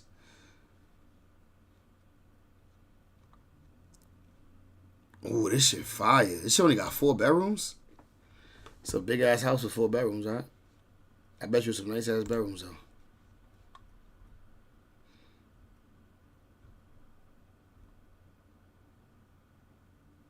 That pool nice. This is a nice pool. It's no jacuzzi. I don't see no jacuzzi though. I need a jacuzzi. And if I got a pool, I gotta have a jacuzzi. I love it. When I go on vacation, I spend a lot of time in that jacuzzi. I'll be loving the way that shit feel. Unless it's too hot, then I don't get in the jacuzzi. If it's too hot. Ooh, I like this. This is nice. This is nice. This is a nice ass layout. It's fire. Nice. That's a big ass bed. I like that. It's all beautiful. Stand up shower. I need me a tub too, but I need a shower. Right now, I haven't used a tub. I haven't took a bath in like 8 years. So I would like my house to have a tub, but I need a shower. I'm gonna use a shower every day. Tub is for like the weekend when I want to relax, soak, take an Epsom salt bath type shit. Ooh, this got it. It's the backyard area for me. This little shit right here had my bitch laid out tanning.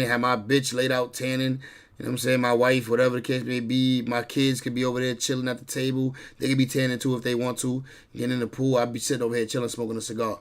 Smoking on a spliff. When my kids is far over there. Tell the kids don't come over here right now. Daddy getting high. Now, I'm not going to say it like that, but you know what I mean. Daddy having grown time. A little fire pit. Nah, this pool fire. I need a jacuzzi though.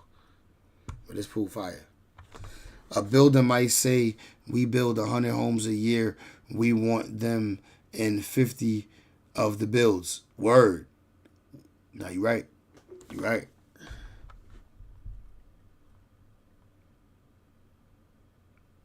It's a slate roof though. Now this roof is rock. It's like a stone roof. Stone or slate, one or the other, which solar is not. It's hard to put solar on roofs. Like I personally don't put solar on roofs like these. Like this roof wouldn't even be a prospect for me because of the roof. Nice ass crib though. But I know whatever crib I move into, I want solar because I want my electricity bill to be low. So for that. This a mill right here. I don't know what it look like on the inside, but the outside is not it. Ooh, 1.5. This and it got solar. This shit fire. Look at this big ass crib with a big ass backyard.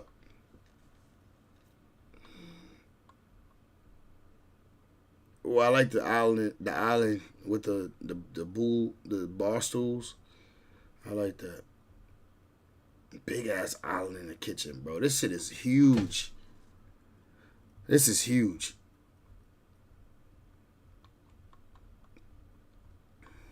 Hold up. You know what I need to do? Look at 3 families in the Bronx. I ain't gonna look that up right now. I'm gonna look that up later by myself. All right, let's get back to some fun. I'm over here looking up bullshit. Okay, without the clean. I'm looking up shit that I be looking up by myself. Let me back to stream. How long you been on here? I might get up off this nasty soon. I gotta work tomorrow too. But let's watch a video before I get off this nasty though. Yeah, I know I be working. Yo, I work every day. Yo, 88. You gotta give it to me, gang. I've been working every day, my boy. I work every day. I'm trying to be like one of them niggas, bro. Look, let me show you something. I'll show you something real quick. I probably ain't even supposed to show this, but look. I'm on the charts right now. I'm going up. I'm one of them niggas. Look. Look, you see your boy? Y'all see me clear? You see me clear? Nah, you can't see it real good. But look, your boy is number 1 right now. I spoke to the most people this week. Since I got to this company, I spoke to the most people. You probably can't see it, but I spoke to the most people. Like, I be having the most conversation with the most people. And the reason why I'm doing that is because I know I'm new and I'm trying to become a pro. Like, I'm trying to get to the point where, like, I'm a pro. Like, if I talk to 10 people, I'm leaving with 5 accounts. You know what I mean? Like, I'm trying to become a pro. So I'm working every single day to, like, get better. But I'm getting better. Like, I'm doing real good for being new. You ever say, well, let's start with a guest house with solar and see the savings or return? We do a mansion. Good set. Now, I mean, that could definitely be a good mansion. I know. We have to do research, Jimmy, and focus our work to be efficient as possible. Facts. You right. But bro, your boy been working every day, gang. I've been trying, bro. Put it like this. The leaders in the office, the niggas who make 700,000, like the niggas who make like up to 700,000, because this is a nigga in our office who makes 700,000.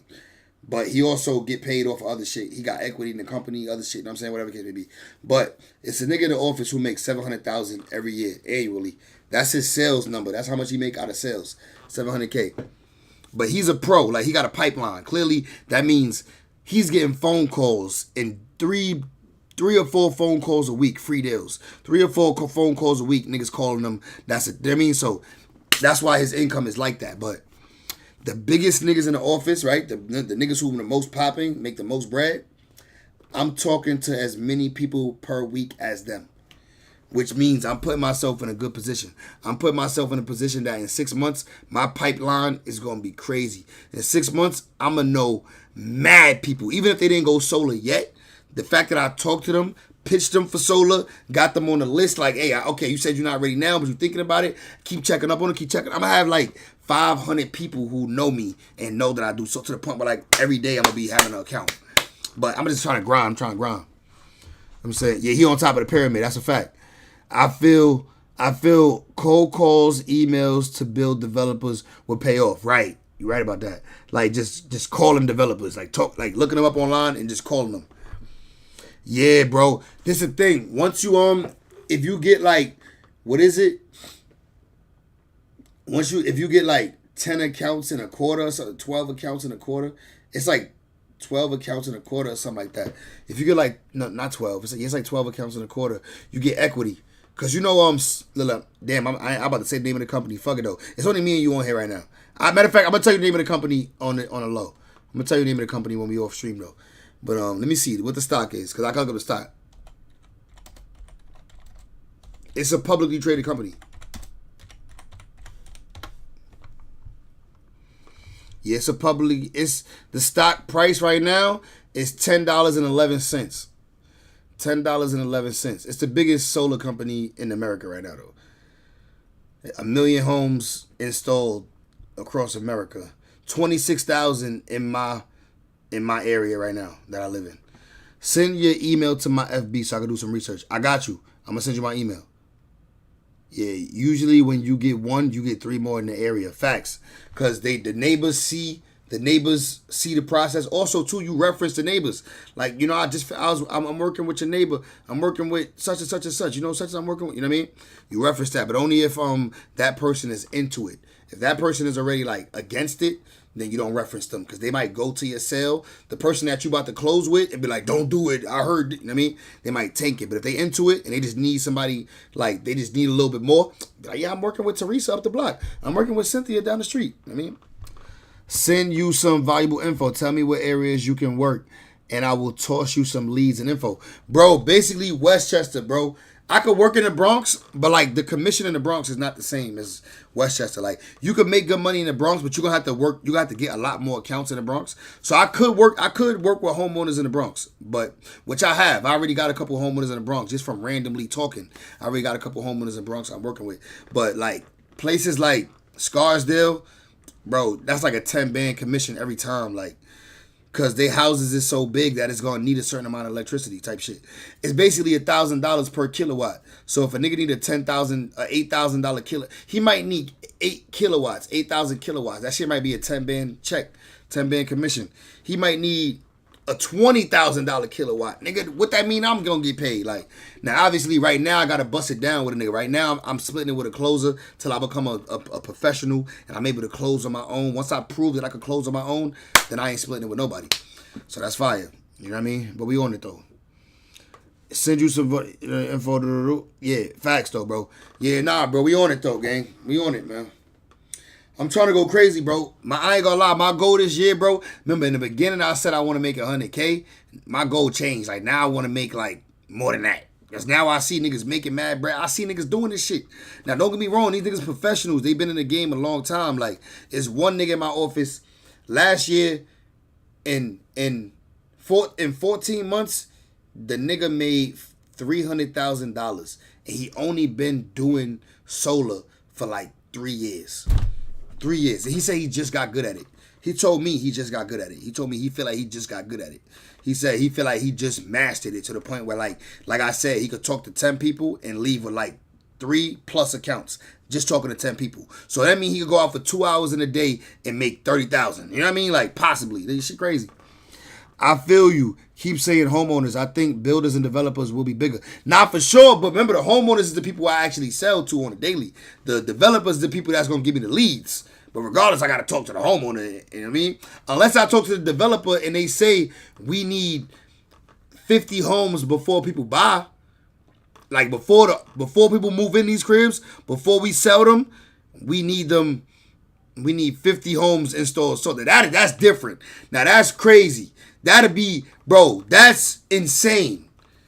Honestly, that's insane. Like, I'd be rich. Like, literally, bro, like one of those sales, like, I'd be rich. Legacy. Construction Northeast LLC. Build your legacy. Over 55 years of industry experience. And make your home a legacy. Oh, what's the art house? Homeowners. Pound Ridge, New York is a great pleasure to provide references. What's this right here? This is definitely some elite club shit right here. This is for sure for the elite. This is a club for the elite right here. Let me see. Like home management. Basically somebody who work in home management. Yo, if I still worked at the bank, bro, I'd be getting the best leads on people who work with homeowners, people who work with people that are selling their home, buying their home, period, in the industry. I gotta tap back into some of my bank connects. I gotta tap back into some of my bank connects and tell them I'll throw them some bread. Let them know I'll throw them some bread. Like, you give me a lead on some shit, I'll give you some bread. That's a fact. We're gonna get paid together. Like, we it's a business. I mean, I'm a 1099 employee, so technically I run my own business. So I really do need to tap back in with my bank niggas. Cause I worked at the bank for 10 years. I left that bitch an assistant manager. You know what I'm saying? I know hella people in the banking industry. And I got mad clients from the banking industry that love me. that still reach out to me to this day. I need to start asking some of my, yo, I gotta go back to the bank. I gotta go to the bank. I gotta pull up on the bank one day. I gotta pull up to the bank one day and just chop it up for like 4 or 5 hours. I gotta pull up to the bank and just talk to people I know. People coming in and out. I know mad people. I gotta figure out how to work my list, the people I know. And what I see, custom homes. Nah, custom niggas ain't gonna want to put no motherfucking. Niggas ain't gonna want to put no motherfucking solar on their custom home though. Yo, this is crazy. If they knew the numbers, they could pitch it to their customers as an option. Right, you right. You right. Nah, facts.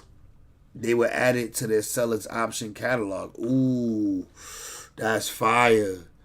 You right. It'd be like homes with solar. It'll be a whole Scarsdale Feng Suite. What's this? It'll be a whole category. Homes with solar installed. Yeah, because people, when they buy a house with solar, they already know they're going to pay a lower electricity bill than everybody else that don't got solar. Now, this house is mad fire. Yo, one thing I love about my job, bro. One thing I love about my job is it's mad motivational. Like, bro, I'm going to meet with these niggas.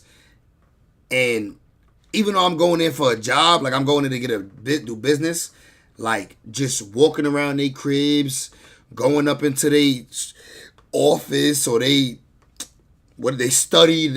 So he's like, come into my study. There's one dude that come into my study. Bro, the nigga, like, bro, these niggas' cribs is like buildings. Not buildings, but you know what I'm saying? Like, these niggas' cribs like a whole establishment. Like, they got an office, he got a man cave, he got 2 dining rooms, nigga. Like, bruh, this shit is motivational. Put it like this, I'll tell you like this, bro. I've always wanted more for myself than what I've been raised on, but I definitely see more for myself doing the shit that I do every day.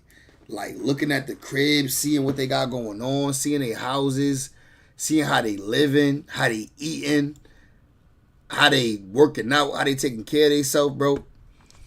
We will look for spec home builders. You know what a spec home is? Nah, what's that? A spec. Yeah, what's that? What is it a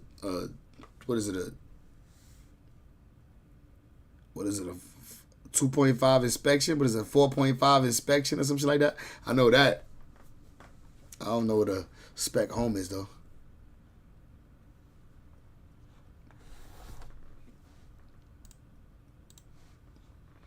Let me see. Let me show you some shit real quick. Let me see.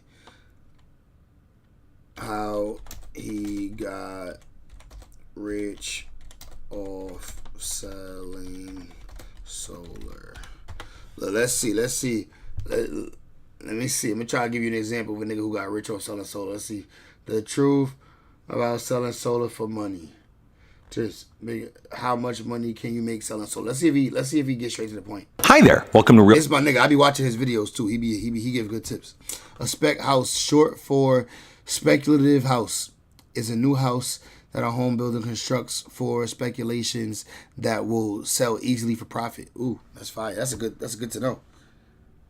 Let's see if he's gonna tell you exactly how much niggas make.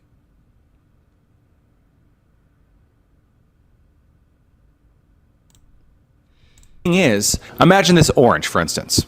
This orange I purchased for $1. You ever see areas where all the houses look the same? Yeah. But most of the time they got HOAs. And it's okay to pitch to people that live in the HOA, but it take longer for permits to come back, which means it take longer for me to get my full commission. So I'm gonna get $1,000 off the back for each sale the next week once it's finalized, but it take mad long to get your actual full bonus. Let's say the bonus for this job is $5K. Like, I had to bust down my bonus with a nigga, and so my bonus for that is $5K. They gave me $1,000 advance off the shit. Let's say I got a job that's $11K, $12K. They're gonna give me $1,000 advance, and then when the glass hit the roof, which means pass permanent pass and all that, that's when I get paid. So even though I don't mind working in HOA areas, which I'm gonna do, I'm gonna definitely start working in HOA areas once I got some money coming in. But right now I ain't really touched no money yet. So once I got some money coming in and my bank account looking good, I'll start going to HOAs, not really caring if it's gonna take an extra couple weeks or a month for me to get paid. But right now, we trying to get the fast deals, the deals that The glass gonna be up there 8 weeks. You know what I'm saying? You feel me? You see, that's why we need to talk to builders, not HOA or homeowners. Catch it before it's built and move. Oh, you right. Yo, you so right. You right. Ain't no HOA yet. The shit ain't built. Nobody live there. You right. Yo, bro, 88. I need you on my team. You be thinking outside the scope. I wasn't even thinking about that. Talk to them because look, it's no HOA yet. That's fire. You right about that. Yo, 88. Trust me, when I get some money, nigga, we gonna build. We gonna link and build. Not only you gonna help me invest in some crypto and some investments, but we gonna be partner. We gonna partner up. We gonna do some shit. That's a fact. Now, I'm trying to see if he gonna say how much solar niggas make, cause like I couldn't believe it when this nigga told me he made $300,000 his third year working there. When this nigga told me he made $300,000 working there his third year, I've been working at. Well, nigga, fuck it. I don't know if y'all know what bank I worked at. Nigga, fuck it. It don't matter now. I worked at Wells Fargo for 10 years, my nigga.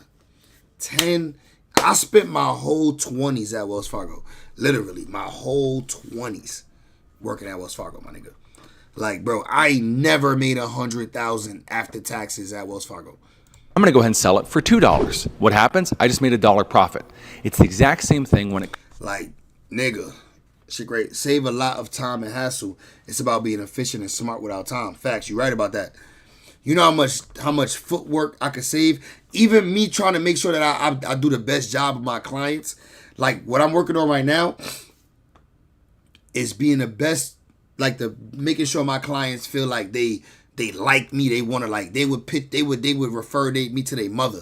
Like that's what I'm trying to be right now because I know I'm gonna have to work a lot less, knock a lot less doors if I got people referring me to people. Even today, the dude from today that I was just telling you about earlier, he told me his friend is a roofer.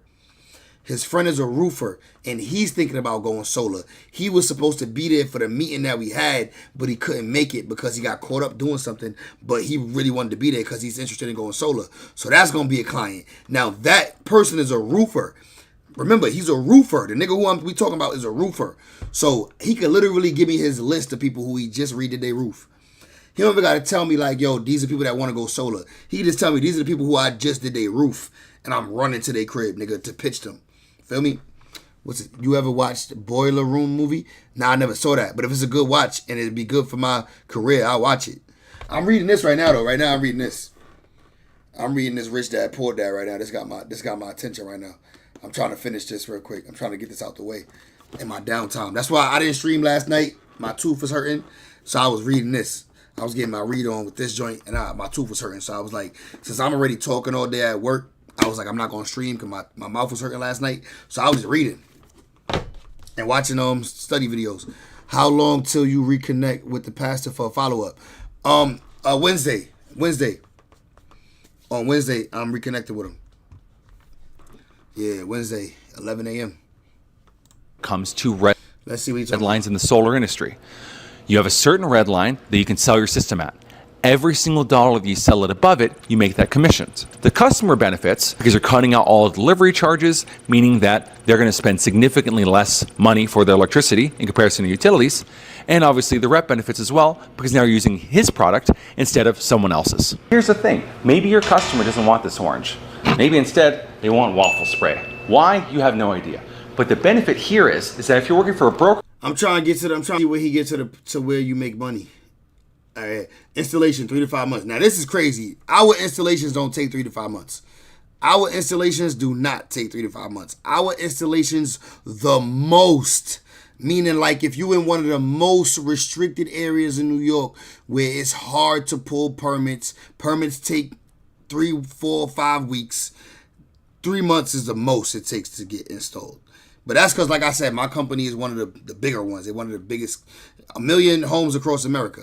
You know what I mean? They're the biggest solar company. So they don't take this long. But 3 to 5 months is crazy. Imagine doing work now and not getting paid for 3 to 5 months.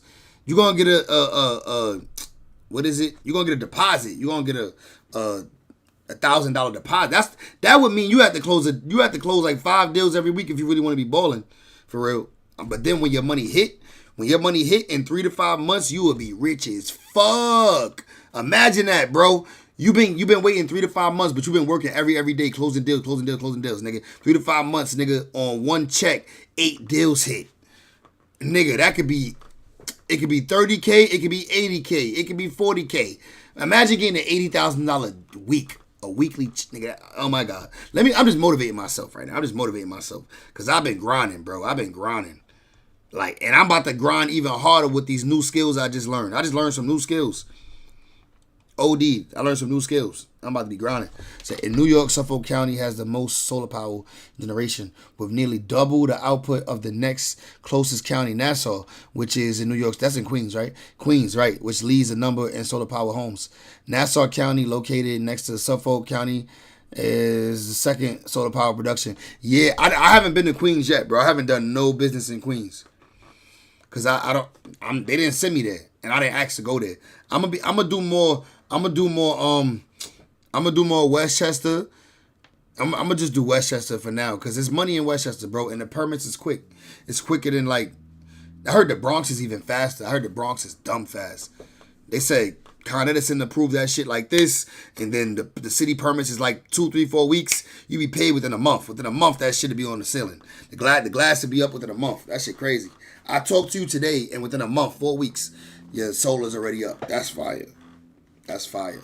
I might have to do some deals in the Bronx to make me some quick money. Which can be a nightmare depending on the place you're at. And with certain finance companies, you're not even paid until the system's turned on. As a result... Nah, see, we get paid when the glass hit the ceiling. You allowed to send me emails out also? Yeah, I can send you emails. I'm not from my work. I'm gonna send you from my personal. Let me send you my email though, so you can email me. Let me do that real quick. I will forget, and I'll be living life, and I will forget to email you my shit. Send you my shit. I'm gonna send it to you on Messenger on Facebook. Oh shit! Today my boy today Dave's birthday. Let's call Dave real quick. I'm gonna send you my email right now. Oh, shit, I just see what you wrote me. You said 19K views on last night's stream and you don't go live tonight? Bruh. Nah, you right. I was slipping, but bro, I ain't gonna lie. My motherfucking jibs was hurting, bro. My jibs was hurting that night. And I had to go to work. Let me see. Send it to, send business to this email. Yeah, you can send it to this email.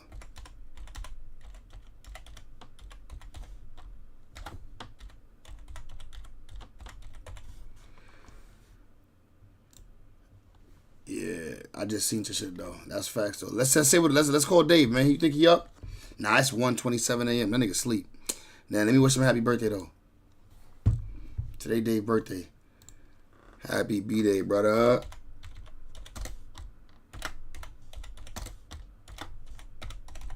Dave just turned 33. Yeah, my boy Dave just turned 33. You know he got married recently too, right? He said, I mean, if you could send to potential customers. Yeah, I could send. Hell yeah, I could. You allowed to send. Yeah, I could send emails to customers. Yeah. Like, the only thing is, remember, the reason why we don't want to send emails before we land them as a client is because what customers will do is be like, yeah, just email me. But then you'll never hear back from them. So that's why you gotta like be on them, like pulling up. You know what I mean? Because once you be like, you let them go off an email, I'm not gonna call them, I'm not gonna text them, I'm not gonna come back to their house. I'm just gonna email them. Once you do that, you lost them. Because nigga, like, you gotta be on them. Like, if we get an email list, we could generate spam email. I'm with that. We could do that. We could definitely do that. I'm with that. That'll work. But of course, my personal clients, I'm going to still follow up with them regular, because the personal, in-person shit is what make them want to actually let you in their crib. Because remember, with a nigga like me, bro, my job is to meet you at the door. I'm a stranger. Meet you at the door, get to know you enough to the point where the next time I come, you letting me sit down at your kitchen table and sit with you for an hour. You know what I'm saying? Like, bro, it's not the easiest job, because like some people just won't do this job. Like, I was talking to some of my homies, telling them like, yo, would y'all ever do this job, or would y'all try? Like, if the money good, would y'all come over? Some of them niggas like, yo, bro, I can't do that. I can't. I mean, now I feel like anybody could do anything. In my opinion, anybody could do anything they put their mind to. But some people just won't do shit. It's just uncomfortable. It's just not the norm. It's just unregular. Like, some people not comfortable speaking to random people anyway. Like, they'll never go knock on somebody's door and go talk to them and be comfortable enough to make the person feel comfortable. I understand that, though. I'm learning. Through watching YouTube videos, I get it. I'm just a certain type of person. Like, I'm a certain type of person that I don't have fear. I never really fear anything. Like, I don't feel rejection. Like, rejection don't hurt my feelings type shit. I don't know. It's weird. Now I'm starting to like rejection because if I get rejection, that means I'm getting closer to a W. If I just get like 4 people in a row, like, nah, I'm not interested. Nah, I already know. Soon, I'm about to run into somebody who real interested. I'm about to run into somebody who open, who actually listening. I mean, my boy said, yeah, these will be more generic potential customers, not the inside clients you got. The emails are more a side dish. Hoping one bites. Facts. That's working smarter, not harder. You having people calling you instead of you having to go to knock on their door. It's easy work to do and gets a far reach. I agree. You could dunk a ball even if you wanted to. You can't dunk a ball even if you wanted to. Jimmy just saying. Not on a regulation hoop, nigga, but if I lower that bitch, I can. Not on a regulation hoop, but if listen, I still dunked it even if I lower the hoop, brody. If you don't ask, you will never know, right? Facts. Yeah. Bro, this is how I feel about it, bro. I was working 10 to 11 hours at the bank every day, cooped up every day in the bank, not getting paid what I should get paid as an assistant manager, dealing with everything under the sun, dealing with people, bro, and you have to be kind of nice. You got to have customer service voice because you at the bank, you dealing with people money. Bro, I did that for 10 years. At this point, I'm ready to go out here and try something new. And I get to be myself on the doors. Like, I don't got to be too extra. Hey, how you doing? Hey, how you doing? I'm Lawrence. I'm working on, let me say this. This is what I'm working on. I get to talk regular. I don't got to be all up people's ass type shit. Now, of course, you want to be on people's good side. But at the same time, if you too sucking up at the door, they don't respect you. So you got to maintain your respect. You got to maintain your composure to where they respect you. And I like that better than being at the bank where you kind of like a doormat. Where like they feel like they can talk to you any type of way or get you fired type shit. That's how they feel. You know what I'm saying? Once you sell the guy next door solar, the same guy saying, nah, we'll be calling back. It's true. Yo, neighbors, the Jones effect is real. The Jones effect is some real shit. Like, you be having a conversation with somebody, they be saying, I'm not interested. Once you say, well, I got 4 people on your block who already say, yes, I understand you saying you're not interested. I'm just here to show you the savings. If it's something that, I don't even know if you qualify for my program. Only about 8 people on this block are going to qualify. You may or may not be one of them. I'm just stopping by to see if you possibly qualify. That's when you pull it away from them. Once you get them wanting it because their neighbor got it, now you pull it away. Like, well, I really don't even know if you qualify. I was able to guarantee that they qualify by looking at their bill. I haven't seen yours yet, so I really don't know where we stand. So let's not get ahead of ourselves. You know what I mean? You feel me? So once you sell it, the trick to all this, in my honest life experience, key is to make money you have work for you. Trick is to earn it, then make it work in cash flow, right? Which is the investments, which is once you make, let's say you got 40K sitting in the bank. You got 40K sitting in the bank. It's time to start investing in some crypto, some motherfucking investments, a house. If your first house you could do with 10K. You can have 10K in the bank and do your first crib as long as you plan on having to wait, as long as you got income. But if you want to do crypto and shit, you got to have a couple dollars though. Well, once you say Jim next door sign up, you might be interested. They interested, bro. It's really true. The Jones effect is, I never knew, like, bro. But then again, it only really works with like homeowners. That wouldn't work with like people that live in apartments. It only work with homeowners because like everybody wants to be either up to par or better than their neighbor. I just learned that. It's crazy. People really want to be better than their neighbor, bro. Like, put it like this: if your neighbor was to get a pool right now that was bigger than your pool, you're going to want to upgrade your pool. Some solid return investments with only 40K. Right. I'm willing to, well, listen, listen, if all I had to do was knock on doors to make 40K, bro, like, and I have that sitting in my account, my bills is paid, and I got an extra 40K sitting in my account, I'm definitely down to invest that. You know what I'm saying? I'm definitely down to invest it. That's why I'm trying to go hard, bro. I ain't gonna lie. That's why I'm trying to go hard, because I just need the day when I get a check that look like 30K, 20K, 40K. Bro, I get paid every week. So even though I ain't making crazy money now, I just get paid by my leads. So when the actual deals close, that's when you get your real bread. I'm just thinking like, oh my God, I just gotta maintain this. If I maintain this for 6 months, in 6 months, I'll like, bro, nigga, my bank account not gonna recognize me. Nigga, I ain't never had more than, let me see, what's the most I've ever had in my bank account? Like 11K. I never had like more than 11K sit in my bank account for an extended period of time. Yeah, never had like more than 11K sit in my bank account for more than like, I mean, I've had 11K sit in my bank account for a minute, but that was like the minute, that was like the most it ever got to, and what, you know what I mean? Type shit. But yeah, I'm trying to be one of them niggas who be like, yeah, I got this account with that in it, this account with that in it, these investments, this property, that property. You know what I mean? I'm trying to get like that. My guy's name next door is Rod. If you said Rod signed up for the offer, I'll be more likely to listen because Rod's my guy. Facts, exactly. And you know Rod is of sound decision and sound mind. You trust Rod's decision making. Like, you know what kind of guy he is. You know if he's listening to it, then it's a reason why he's listening to it. Because you put the clothes on and stuff. Yeah, bro.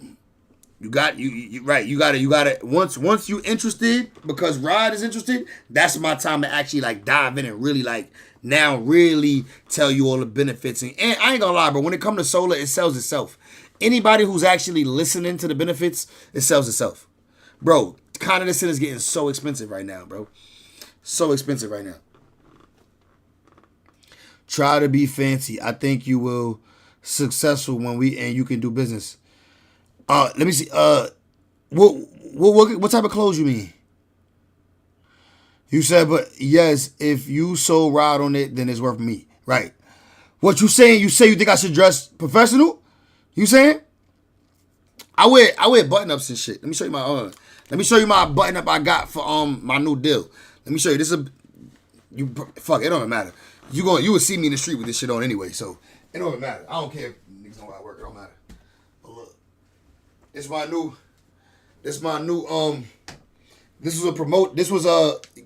was getting a deal. You get this shirt for getting a deal. You know what I'm saying? So I wear this shirt with pride. You know what I'm saying? I closed my first deal. They sent me this shirt in the mail for free. You know what I'm saying? We sponsored by Nike too. This shit kind of fire. But yeah, so your boy, bro, I'm grinding, gang. That's the name of the game, bro. Right now, my nigga, I'm focused on grinding, bro. I don't even care how much I gotta struggle for now. I'll struggle for now. I eat McDonald's every day for now. I won't go on no dates or nothing for now. Anybody in my life who is expecting something from me right now, you can't get it. I can't do it. I'm on a budget. I'm grinding so I can see big paper in the future. Like, you know what I mean? I ain't got no time for nothing else. I could be taking time off to go hit the strip and go get a couple dollars doing some illegal shit that could get me locked up. I ain't even risking my freedom right now, bro. I'm not even risking my freedom right now, bro. I feel like in 4, 5, 6 months, it's all gonna be worth it. You know what I'm saying? I put all that shit down. I ain't doing nothing dumb. I ain't doing nothing. Oh, you said, no, I'm saying you only had 11K because you spend your money on fancy clothes and tracksuits and fragrances. I mean, I guess, bro. You can say that. But it took a lot of saving, though, to save 11K. Even just 11K, bro. It took a lot of saving. But I wish I would have invested that 11K instead of, like, spending it on shit. You know what I mean? Because that 11K went fast. That shit. I mean, I had it in my account for a minute. But once I lost my job, nigga, that shit started going. Nigga, that shit. Yo, when you got money in the bank and you lose your job, my nigga, you see that shit deplete fast. 7 months, 4, 5, 6, 7 months, that shit gone. Unless you like get another job real quick. You know what I'm saying? But yeah, I was trying to see if he could show us how much he actually how to make 10K each day in the summer. Each day in the summer. And this nigga said he made 10K every day in the summer. That's right. What's the chances of talking to HOA and put on a demo for the whole community at once, then do a door-to-door? Bro, I could do it. You know what I got to do? I gotta go to an HOA community, find out who the head of HOA is, go talk to them, pitch them. For one, get my solicitor's license, because I don't got my solicitor's license everywhere yet. I'm still working on getting my solicitor's license everywhere. I don't have it every single place though. But the places I do got it, I could do this. But the places I don't got it, I would have to get my solicitor's license, because the HOA people gonna want to know that you got a solicitor's license. So that's the first step. And I just got sent the link too. They just sent me the link today. So I gotta follow the link, get my solicitor's license for everywhere. Boom. Then do that. Then I could talk to the head of HOA, and then the next HOA meeting that they having, I could put on a whole introduction. That's a great idea. Bro, 88, this is why you rich, because you got a business mind. This is why you doing well in life. This is why you able to buy your wife them fancy furs and all the nice stuff that she like, because you got a business mind. See, I got a hustle mind. I have a hustle mind because I've been hustling my whole life. I got to figure out how to switch my mind to business mind, meaning work smarter, not harder, so that I can maximize my potential. For real. Gotta do that. Right, leave some information in the community. Right, now they like, well, when I think about going solo, I'm calling that guy. You know what I mean? Real shit. I was trying to find a video where they talk about, but I guess it's not just easy as hell to, because niggas don't be want to give up the sauce for real. People really don't be want to give up the sauce, if we being honest. That's exactly what I'm saying, sir. Nah, you right. You saying right shit. My first million is, what the fuck? Did I watch this? Damn, nigga said my first million. Nigga made $1 million doing solo. Hold on, that's crazy. You can sell this for $1. Hold up. I just think, why these niggas never show you, why they never get to they always want to, I get it. They got to get their 8 minutes off. But damn, I'm trying to find the point when you explain, nigga, how you made fucking, then again, a nigga made 700,000. That's only 300,000 less than $1 million. That's a nigga in my office made 700,000. I can't even believe I know this nigga. Can't even believe I know a nigga who made 700,000 in a year. That shit crazy. Like, this nigga's cool, mad cool too. Nigga's mad cool too. Nah, facts. You right. Special guest next HOA meeting. That will be amazing. Yo, we gotta get you a flight. I need you to come to the state. You got to come to the States and pull up too, nigga. I need you with me at the meeting. Shit. I need you. We gotta plan this shit. We gotta plan this shit from like, nigga. This how the meeting gonna start. This the material. And I gotta buy business cards. I gotta get business cards printed. Because right now I be sending a digital business card so I get their phone number. Because you gotta have their phone number as a part of the account. So I send them a digital business card because I automatically get their phone number that way. But I do gotta make business cards though. Because if I'm gonna do some shit like going to the HOA meeting, then I have to put the fucking I gotta have business cards. Like I got it. Because you know what I mean? Like you gotta have shit like that. If you're gonna be doing fucking a meeting and want people to be able to contact you back, you gotta have business cards. So I gotta get me some physical cards made. And they cheap too. I think I saw you could get like 500 made. You get like 500 made for like $100 or some shit like that. Or less than 100. I saw it somewhere. And then the sales company goes, okay, well, what we're gonna do is we're gonna hire a lot of reps, right? And we're gonna pay them everything they sell this pen over $1.40, right? And it's certain. I wanted him to tell us what I was looking for, but he being born right now, but it's alright though. It's my nigga. It's my nigga though. Yeah.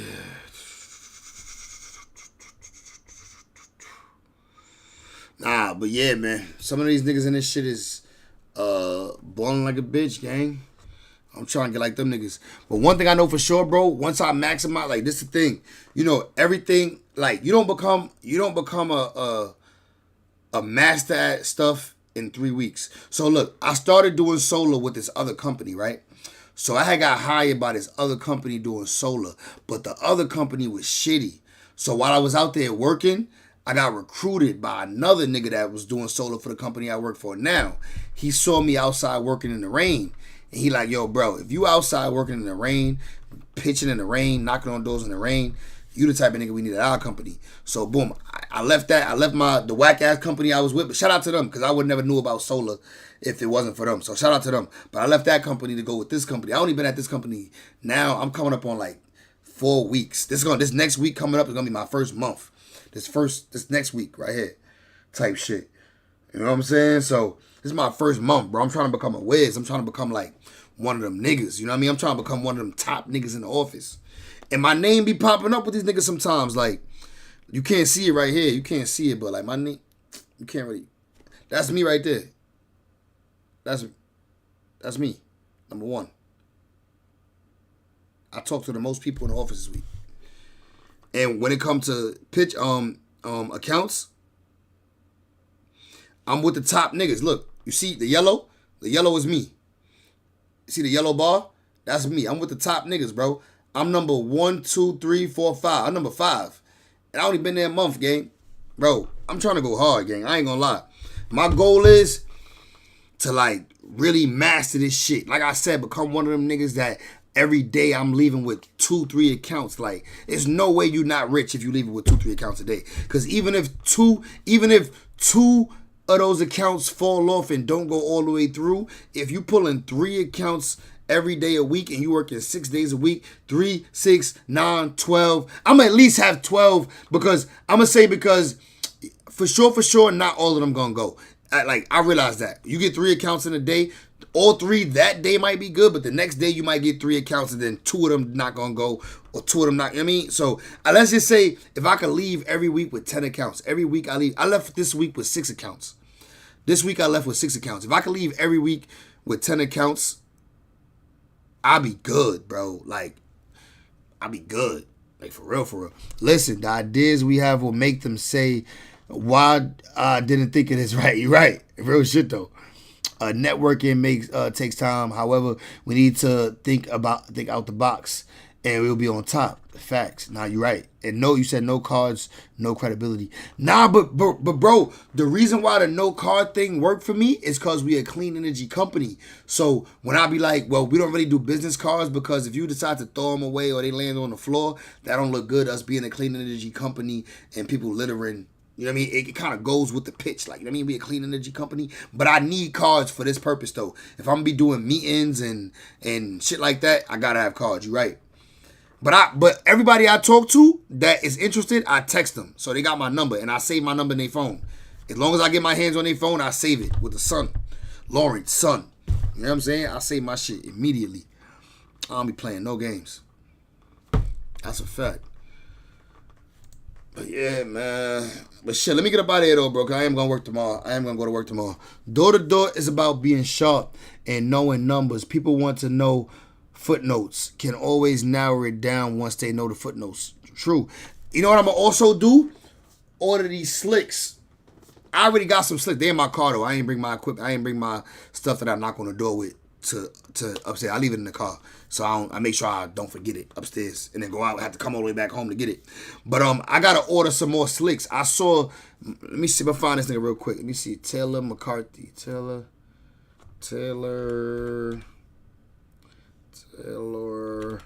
McCarthy. Yo, he's the 2025 version. He the 2025 version of the, basically in 2025, he the top salesman ever. There's another nigga too. You're a sharp kid. I feel good about it. Good looking, bro. Me too. I feel good about it too, bro. I like when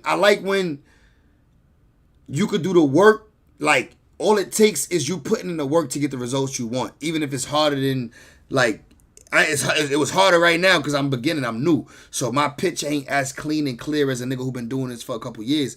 But I'm trying to catch up to these niggas by doing it more than them. So you see how some niggas only hit 20 doors this week. Nigga, I hit 80. 80 people. I pitched to 80 people this week. You know what I'm saying? Like, but you can only get better when you pitching that many people. You know what I'm saying? But this nigga right here though. This nigga right here. Let me see. Let me find his shit. I know in his videos he be having his slicks because he got these slicks that he got. Let me see if it's in the description. I'm gonna check right now. Link to the door knocking app I use. More information on how to become the best version of yourself. Where the slicks? Want to level up? Free cook. I need the slicks, bro. He be having them slicks in some of his videos. Let me see. I'm gonna find it though. I gotta find the link. I'm gonna buy them slicks though. because they're going to help me on the door. It basically explains solar in a nutshell, and it gives them all the versions. If you want a PPA, if you want a loan, if you want a lease, it gives the breakdown on all of them joints. So I got to buy that. I got to invest in that. Let me see. Maybe it's on one of these videos. But I'm going to find it, though. Either way, I'm going to probably find it off stream. But either way, it's on his website, though. It's probably right here. It's probably on this website right here. Right here. PPA slicks, $100. I got to invest in this. I got to invest in this right here. Look, let me see. Yeah, I gotta invest in these right here. I ain't gonna lie. Need these. Need these slicks right here. I'm gonna invest in these shits right here. Yeah, this shit right here. It basically is it shows them all of the answers to any questions. So I'm gonna buy these right here. It's $100 cash, but it's worth it because it's gonna help me make money.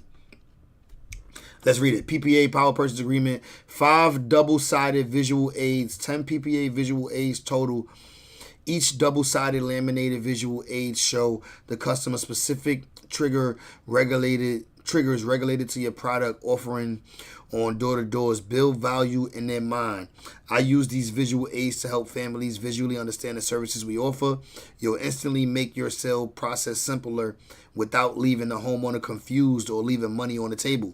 They'll learn a lot, not only hearing, but seeing, and will process the picture 1,000 times faster than the words. He right, bro. This dude is good. He's amazing, though. You have to keep it simple. Yeah, because this right here is great because sometimes people need to like be able to like you saying it to them, but they're not always listening to every word you're saying. But when you show them something and they can look at it, it's like, you know what I mean? So yeah, for sure. And look, he got all different types. Look, he got workbook, blue sticks, he got the Espanol slicks. might gotta buy these too. I might have to buy the Espanol slicks too when I get a Spanish speaking customer. Roofing slicks, because he do help. He a sales nigga, so he go to different places and any business that he believes in, like it don't have to be the company, but if you believe in this industry, you could pay him to come out to coach your team and go out live and sell with them, and he outsells everybody every time. This nigga's a beast, bro. I'm trying to get like this nigga for sure. I'm gonna say that link. I need that link. Nigga's definitely a beast though. People thrive visually. Solar's tricky. A lot to it. It's called footnotes. Yeah. So that's like a footnote pretty much. Let's do some research before buying those. Might find better ones. Yeah, I mean, listen, if I can find better ones, great. But I've actually seen this nigga on video. Like there's thousands of videos of this nigga online using these slicks to pitch. But he's also just good at his job anyway. Like, in my opinion, he's so good at this shit that like even without the slicks, he probably would still do good. But the slicks for sure help. Because as he's saying it, he's showing them. He's like, look, you know what I mean? Showing them.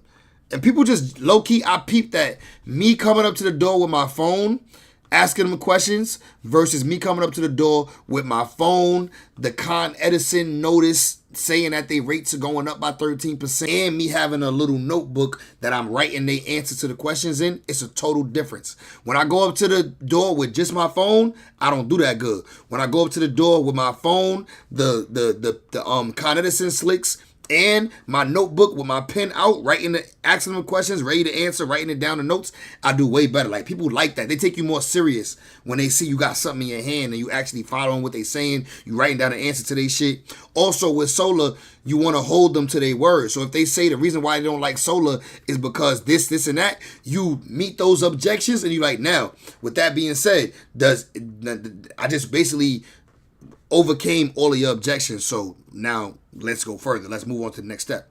You know what I mean? Type shit. I really want to see the slicks though. Like, I want to actually see them, but I know he's not gonna show them. Like, he's smart. He's not gonna, because if he showed them, you could just copy them. So I get it. He's not gonna show them because you could just copy them if he showed them. But you know what I mean? Simple. You know the average person's low IQ. You're right. It's true. You're right. Slicks are important. Yes, they are footnotes for sure. Right. It's true. Yeah, people got low attention spans, bro. I don't know why. But yeah, bro, pulling up, and then you start having a conversation. Even if the person only has a little bit of interest, you start pulling out these slicks on them to answer their questions and meet their objections. They like, damn, you know what? It's like, you know what I mean? It's hard to say no to that. It's hard to say no to that. But yeah, this is definitely my next investment.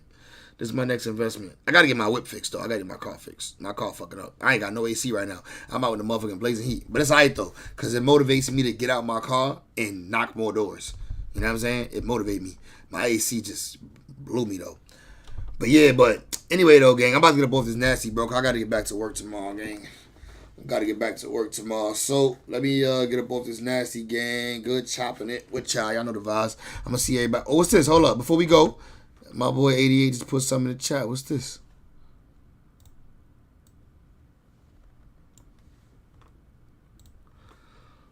And only $13. That's a big price chop. What is it? It says Sales Slicks Roadmap. What we propose, utility company versus solar power. Da da da da. Sales Slicks. Perfect for on the doors. These I wish I could see them though, because we really don't know what they saying. But I mean, even if I bought them for $13, that wouldn't be bad, right? Like if I bought it for $13 just to like see what's all in it, that wouldn't even be bad, right? I'm gonna check it out. I'm gonna check it out for sure. But all right, bros, GGs, man. Appreciate you. You know the vibes, man. We locking in. We gonna grab these bitches. You know what I'm saying? We gonna grab these. This shit gonna help niggas with the future. But bro, safety, man. Enjoy your nights, bro. God bless everybody. I know the vibes.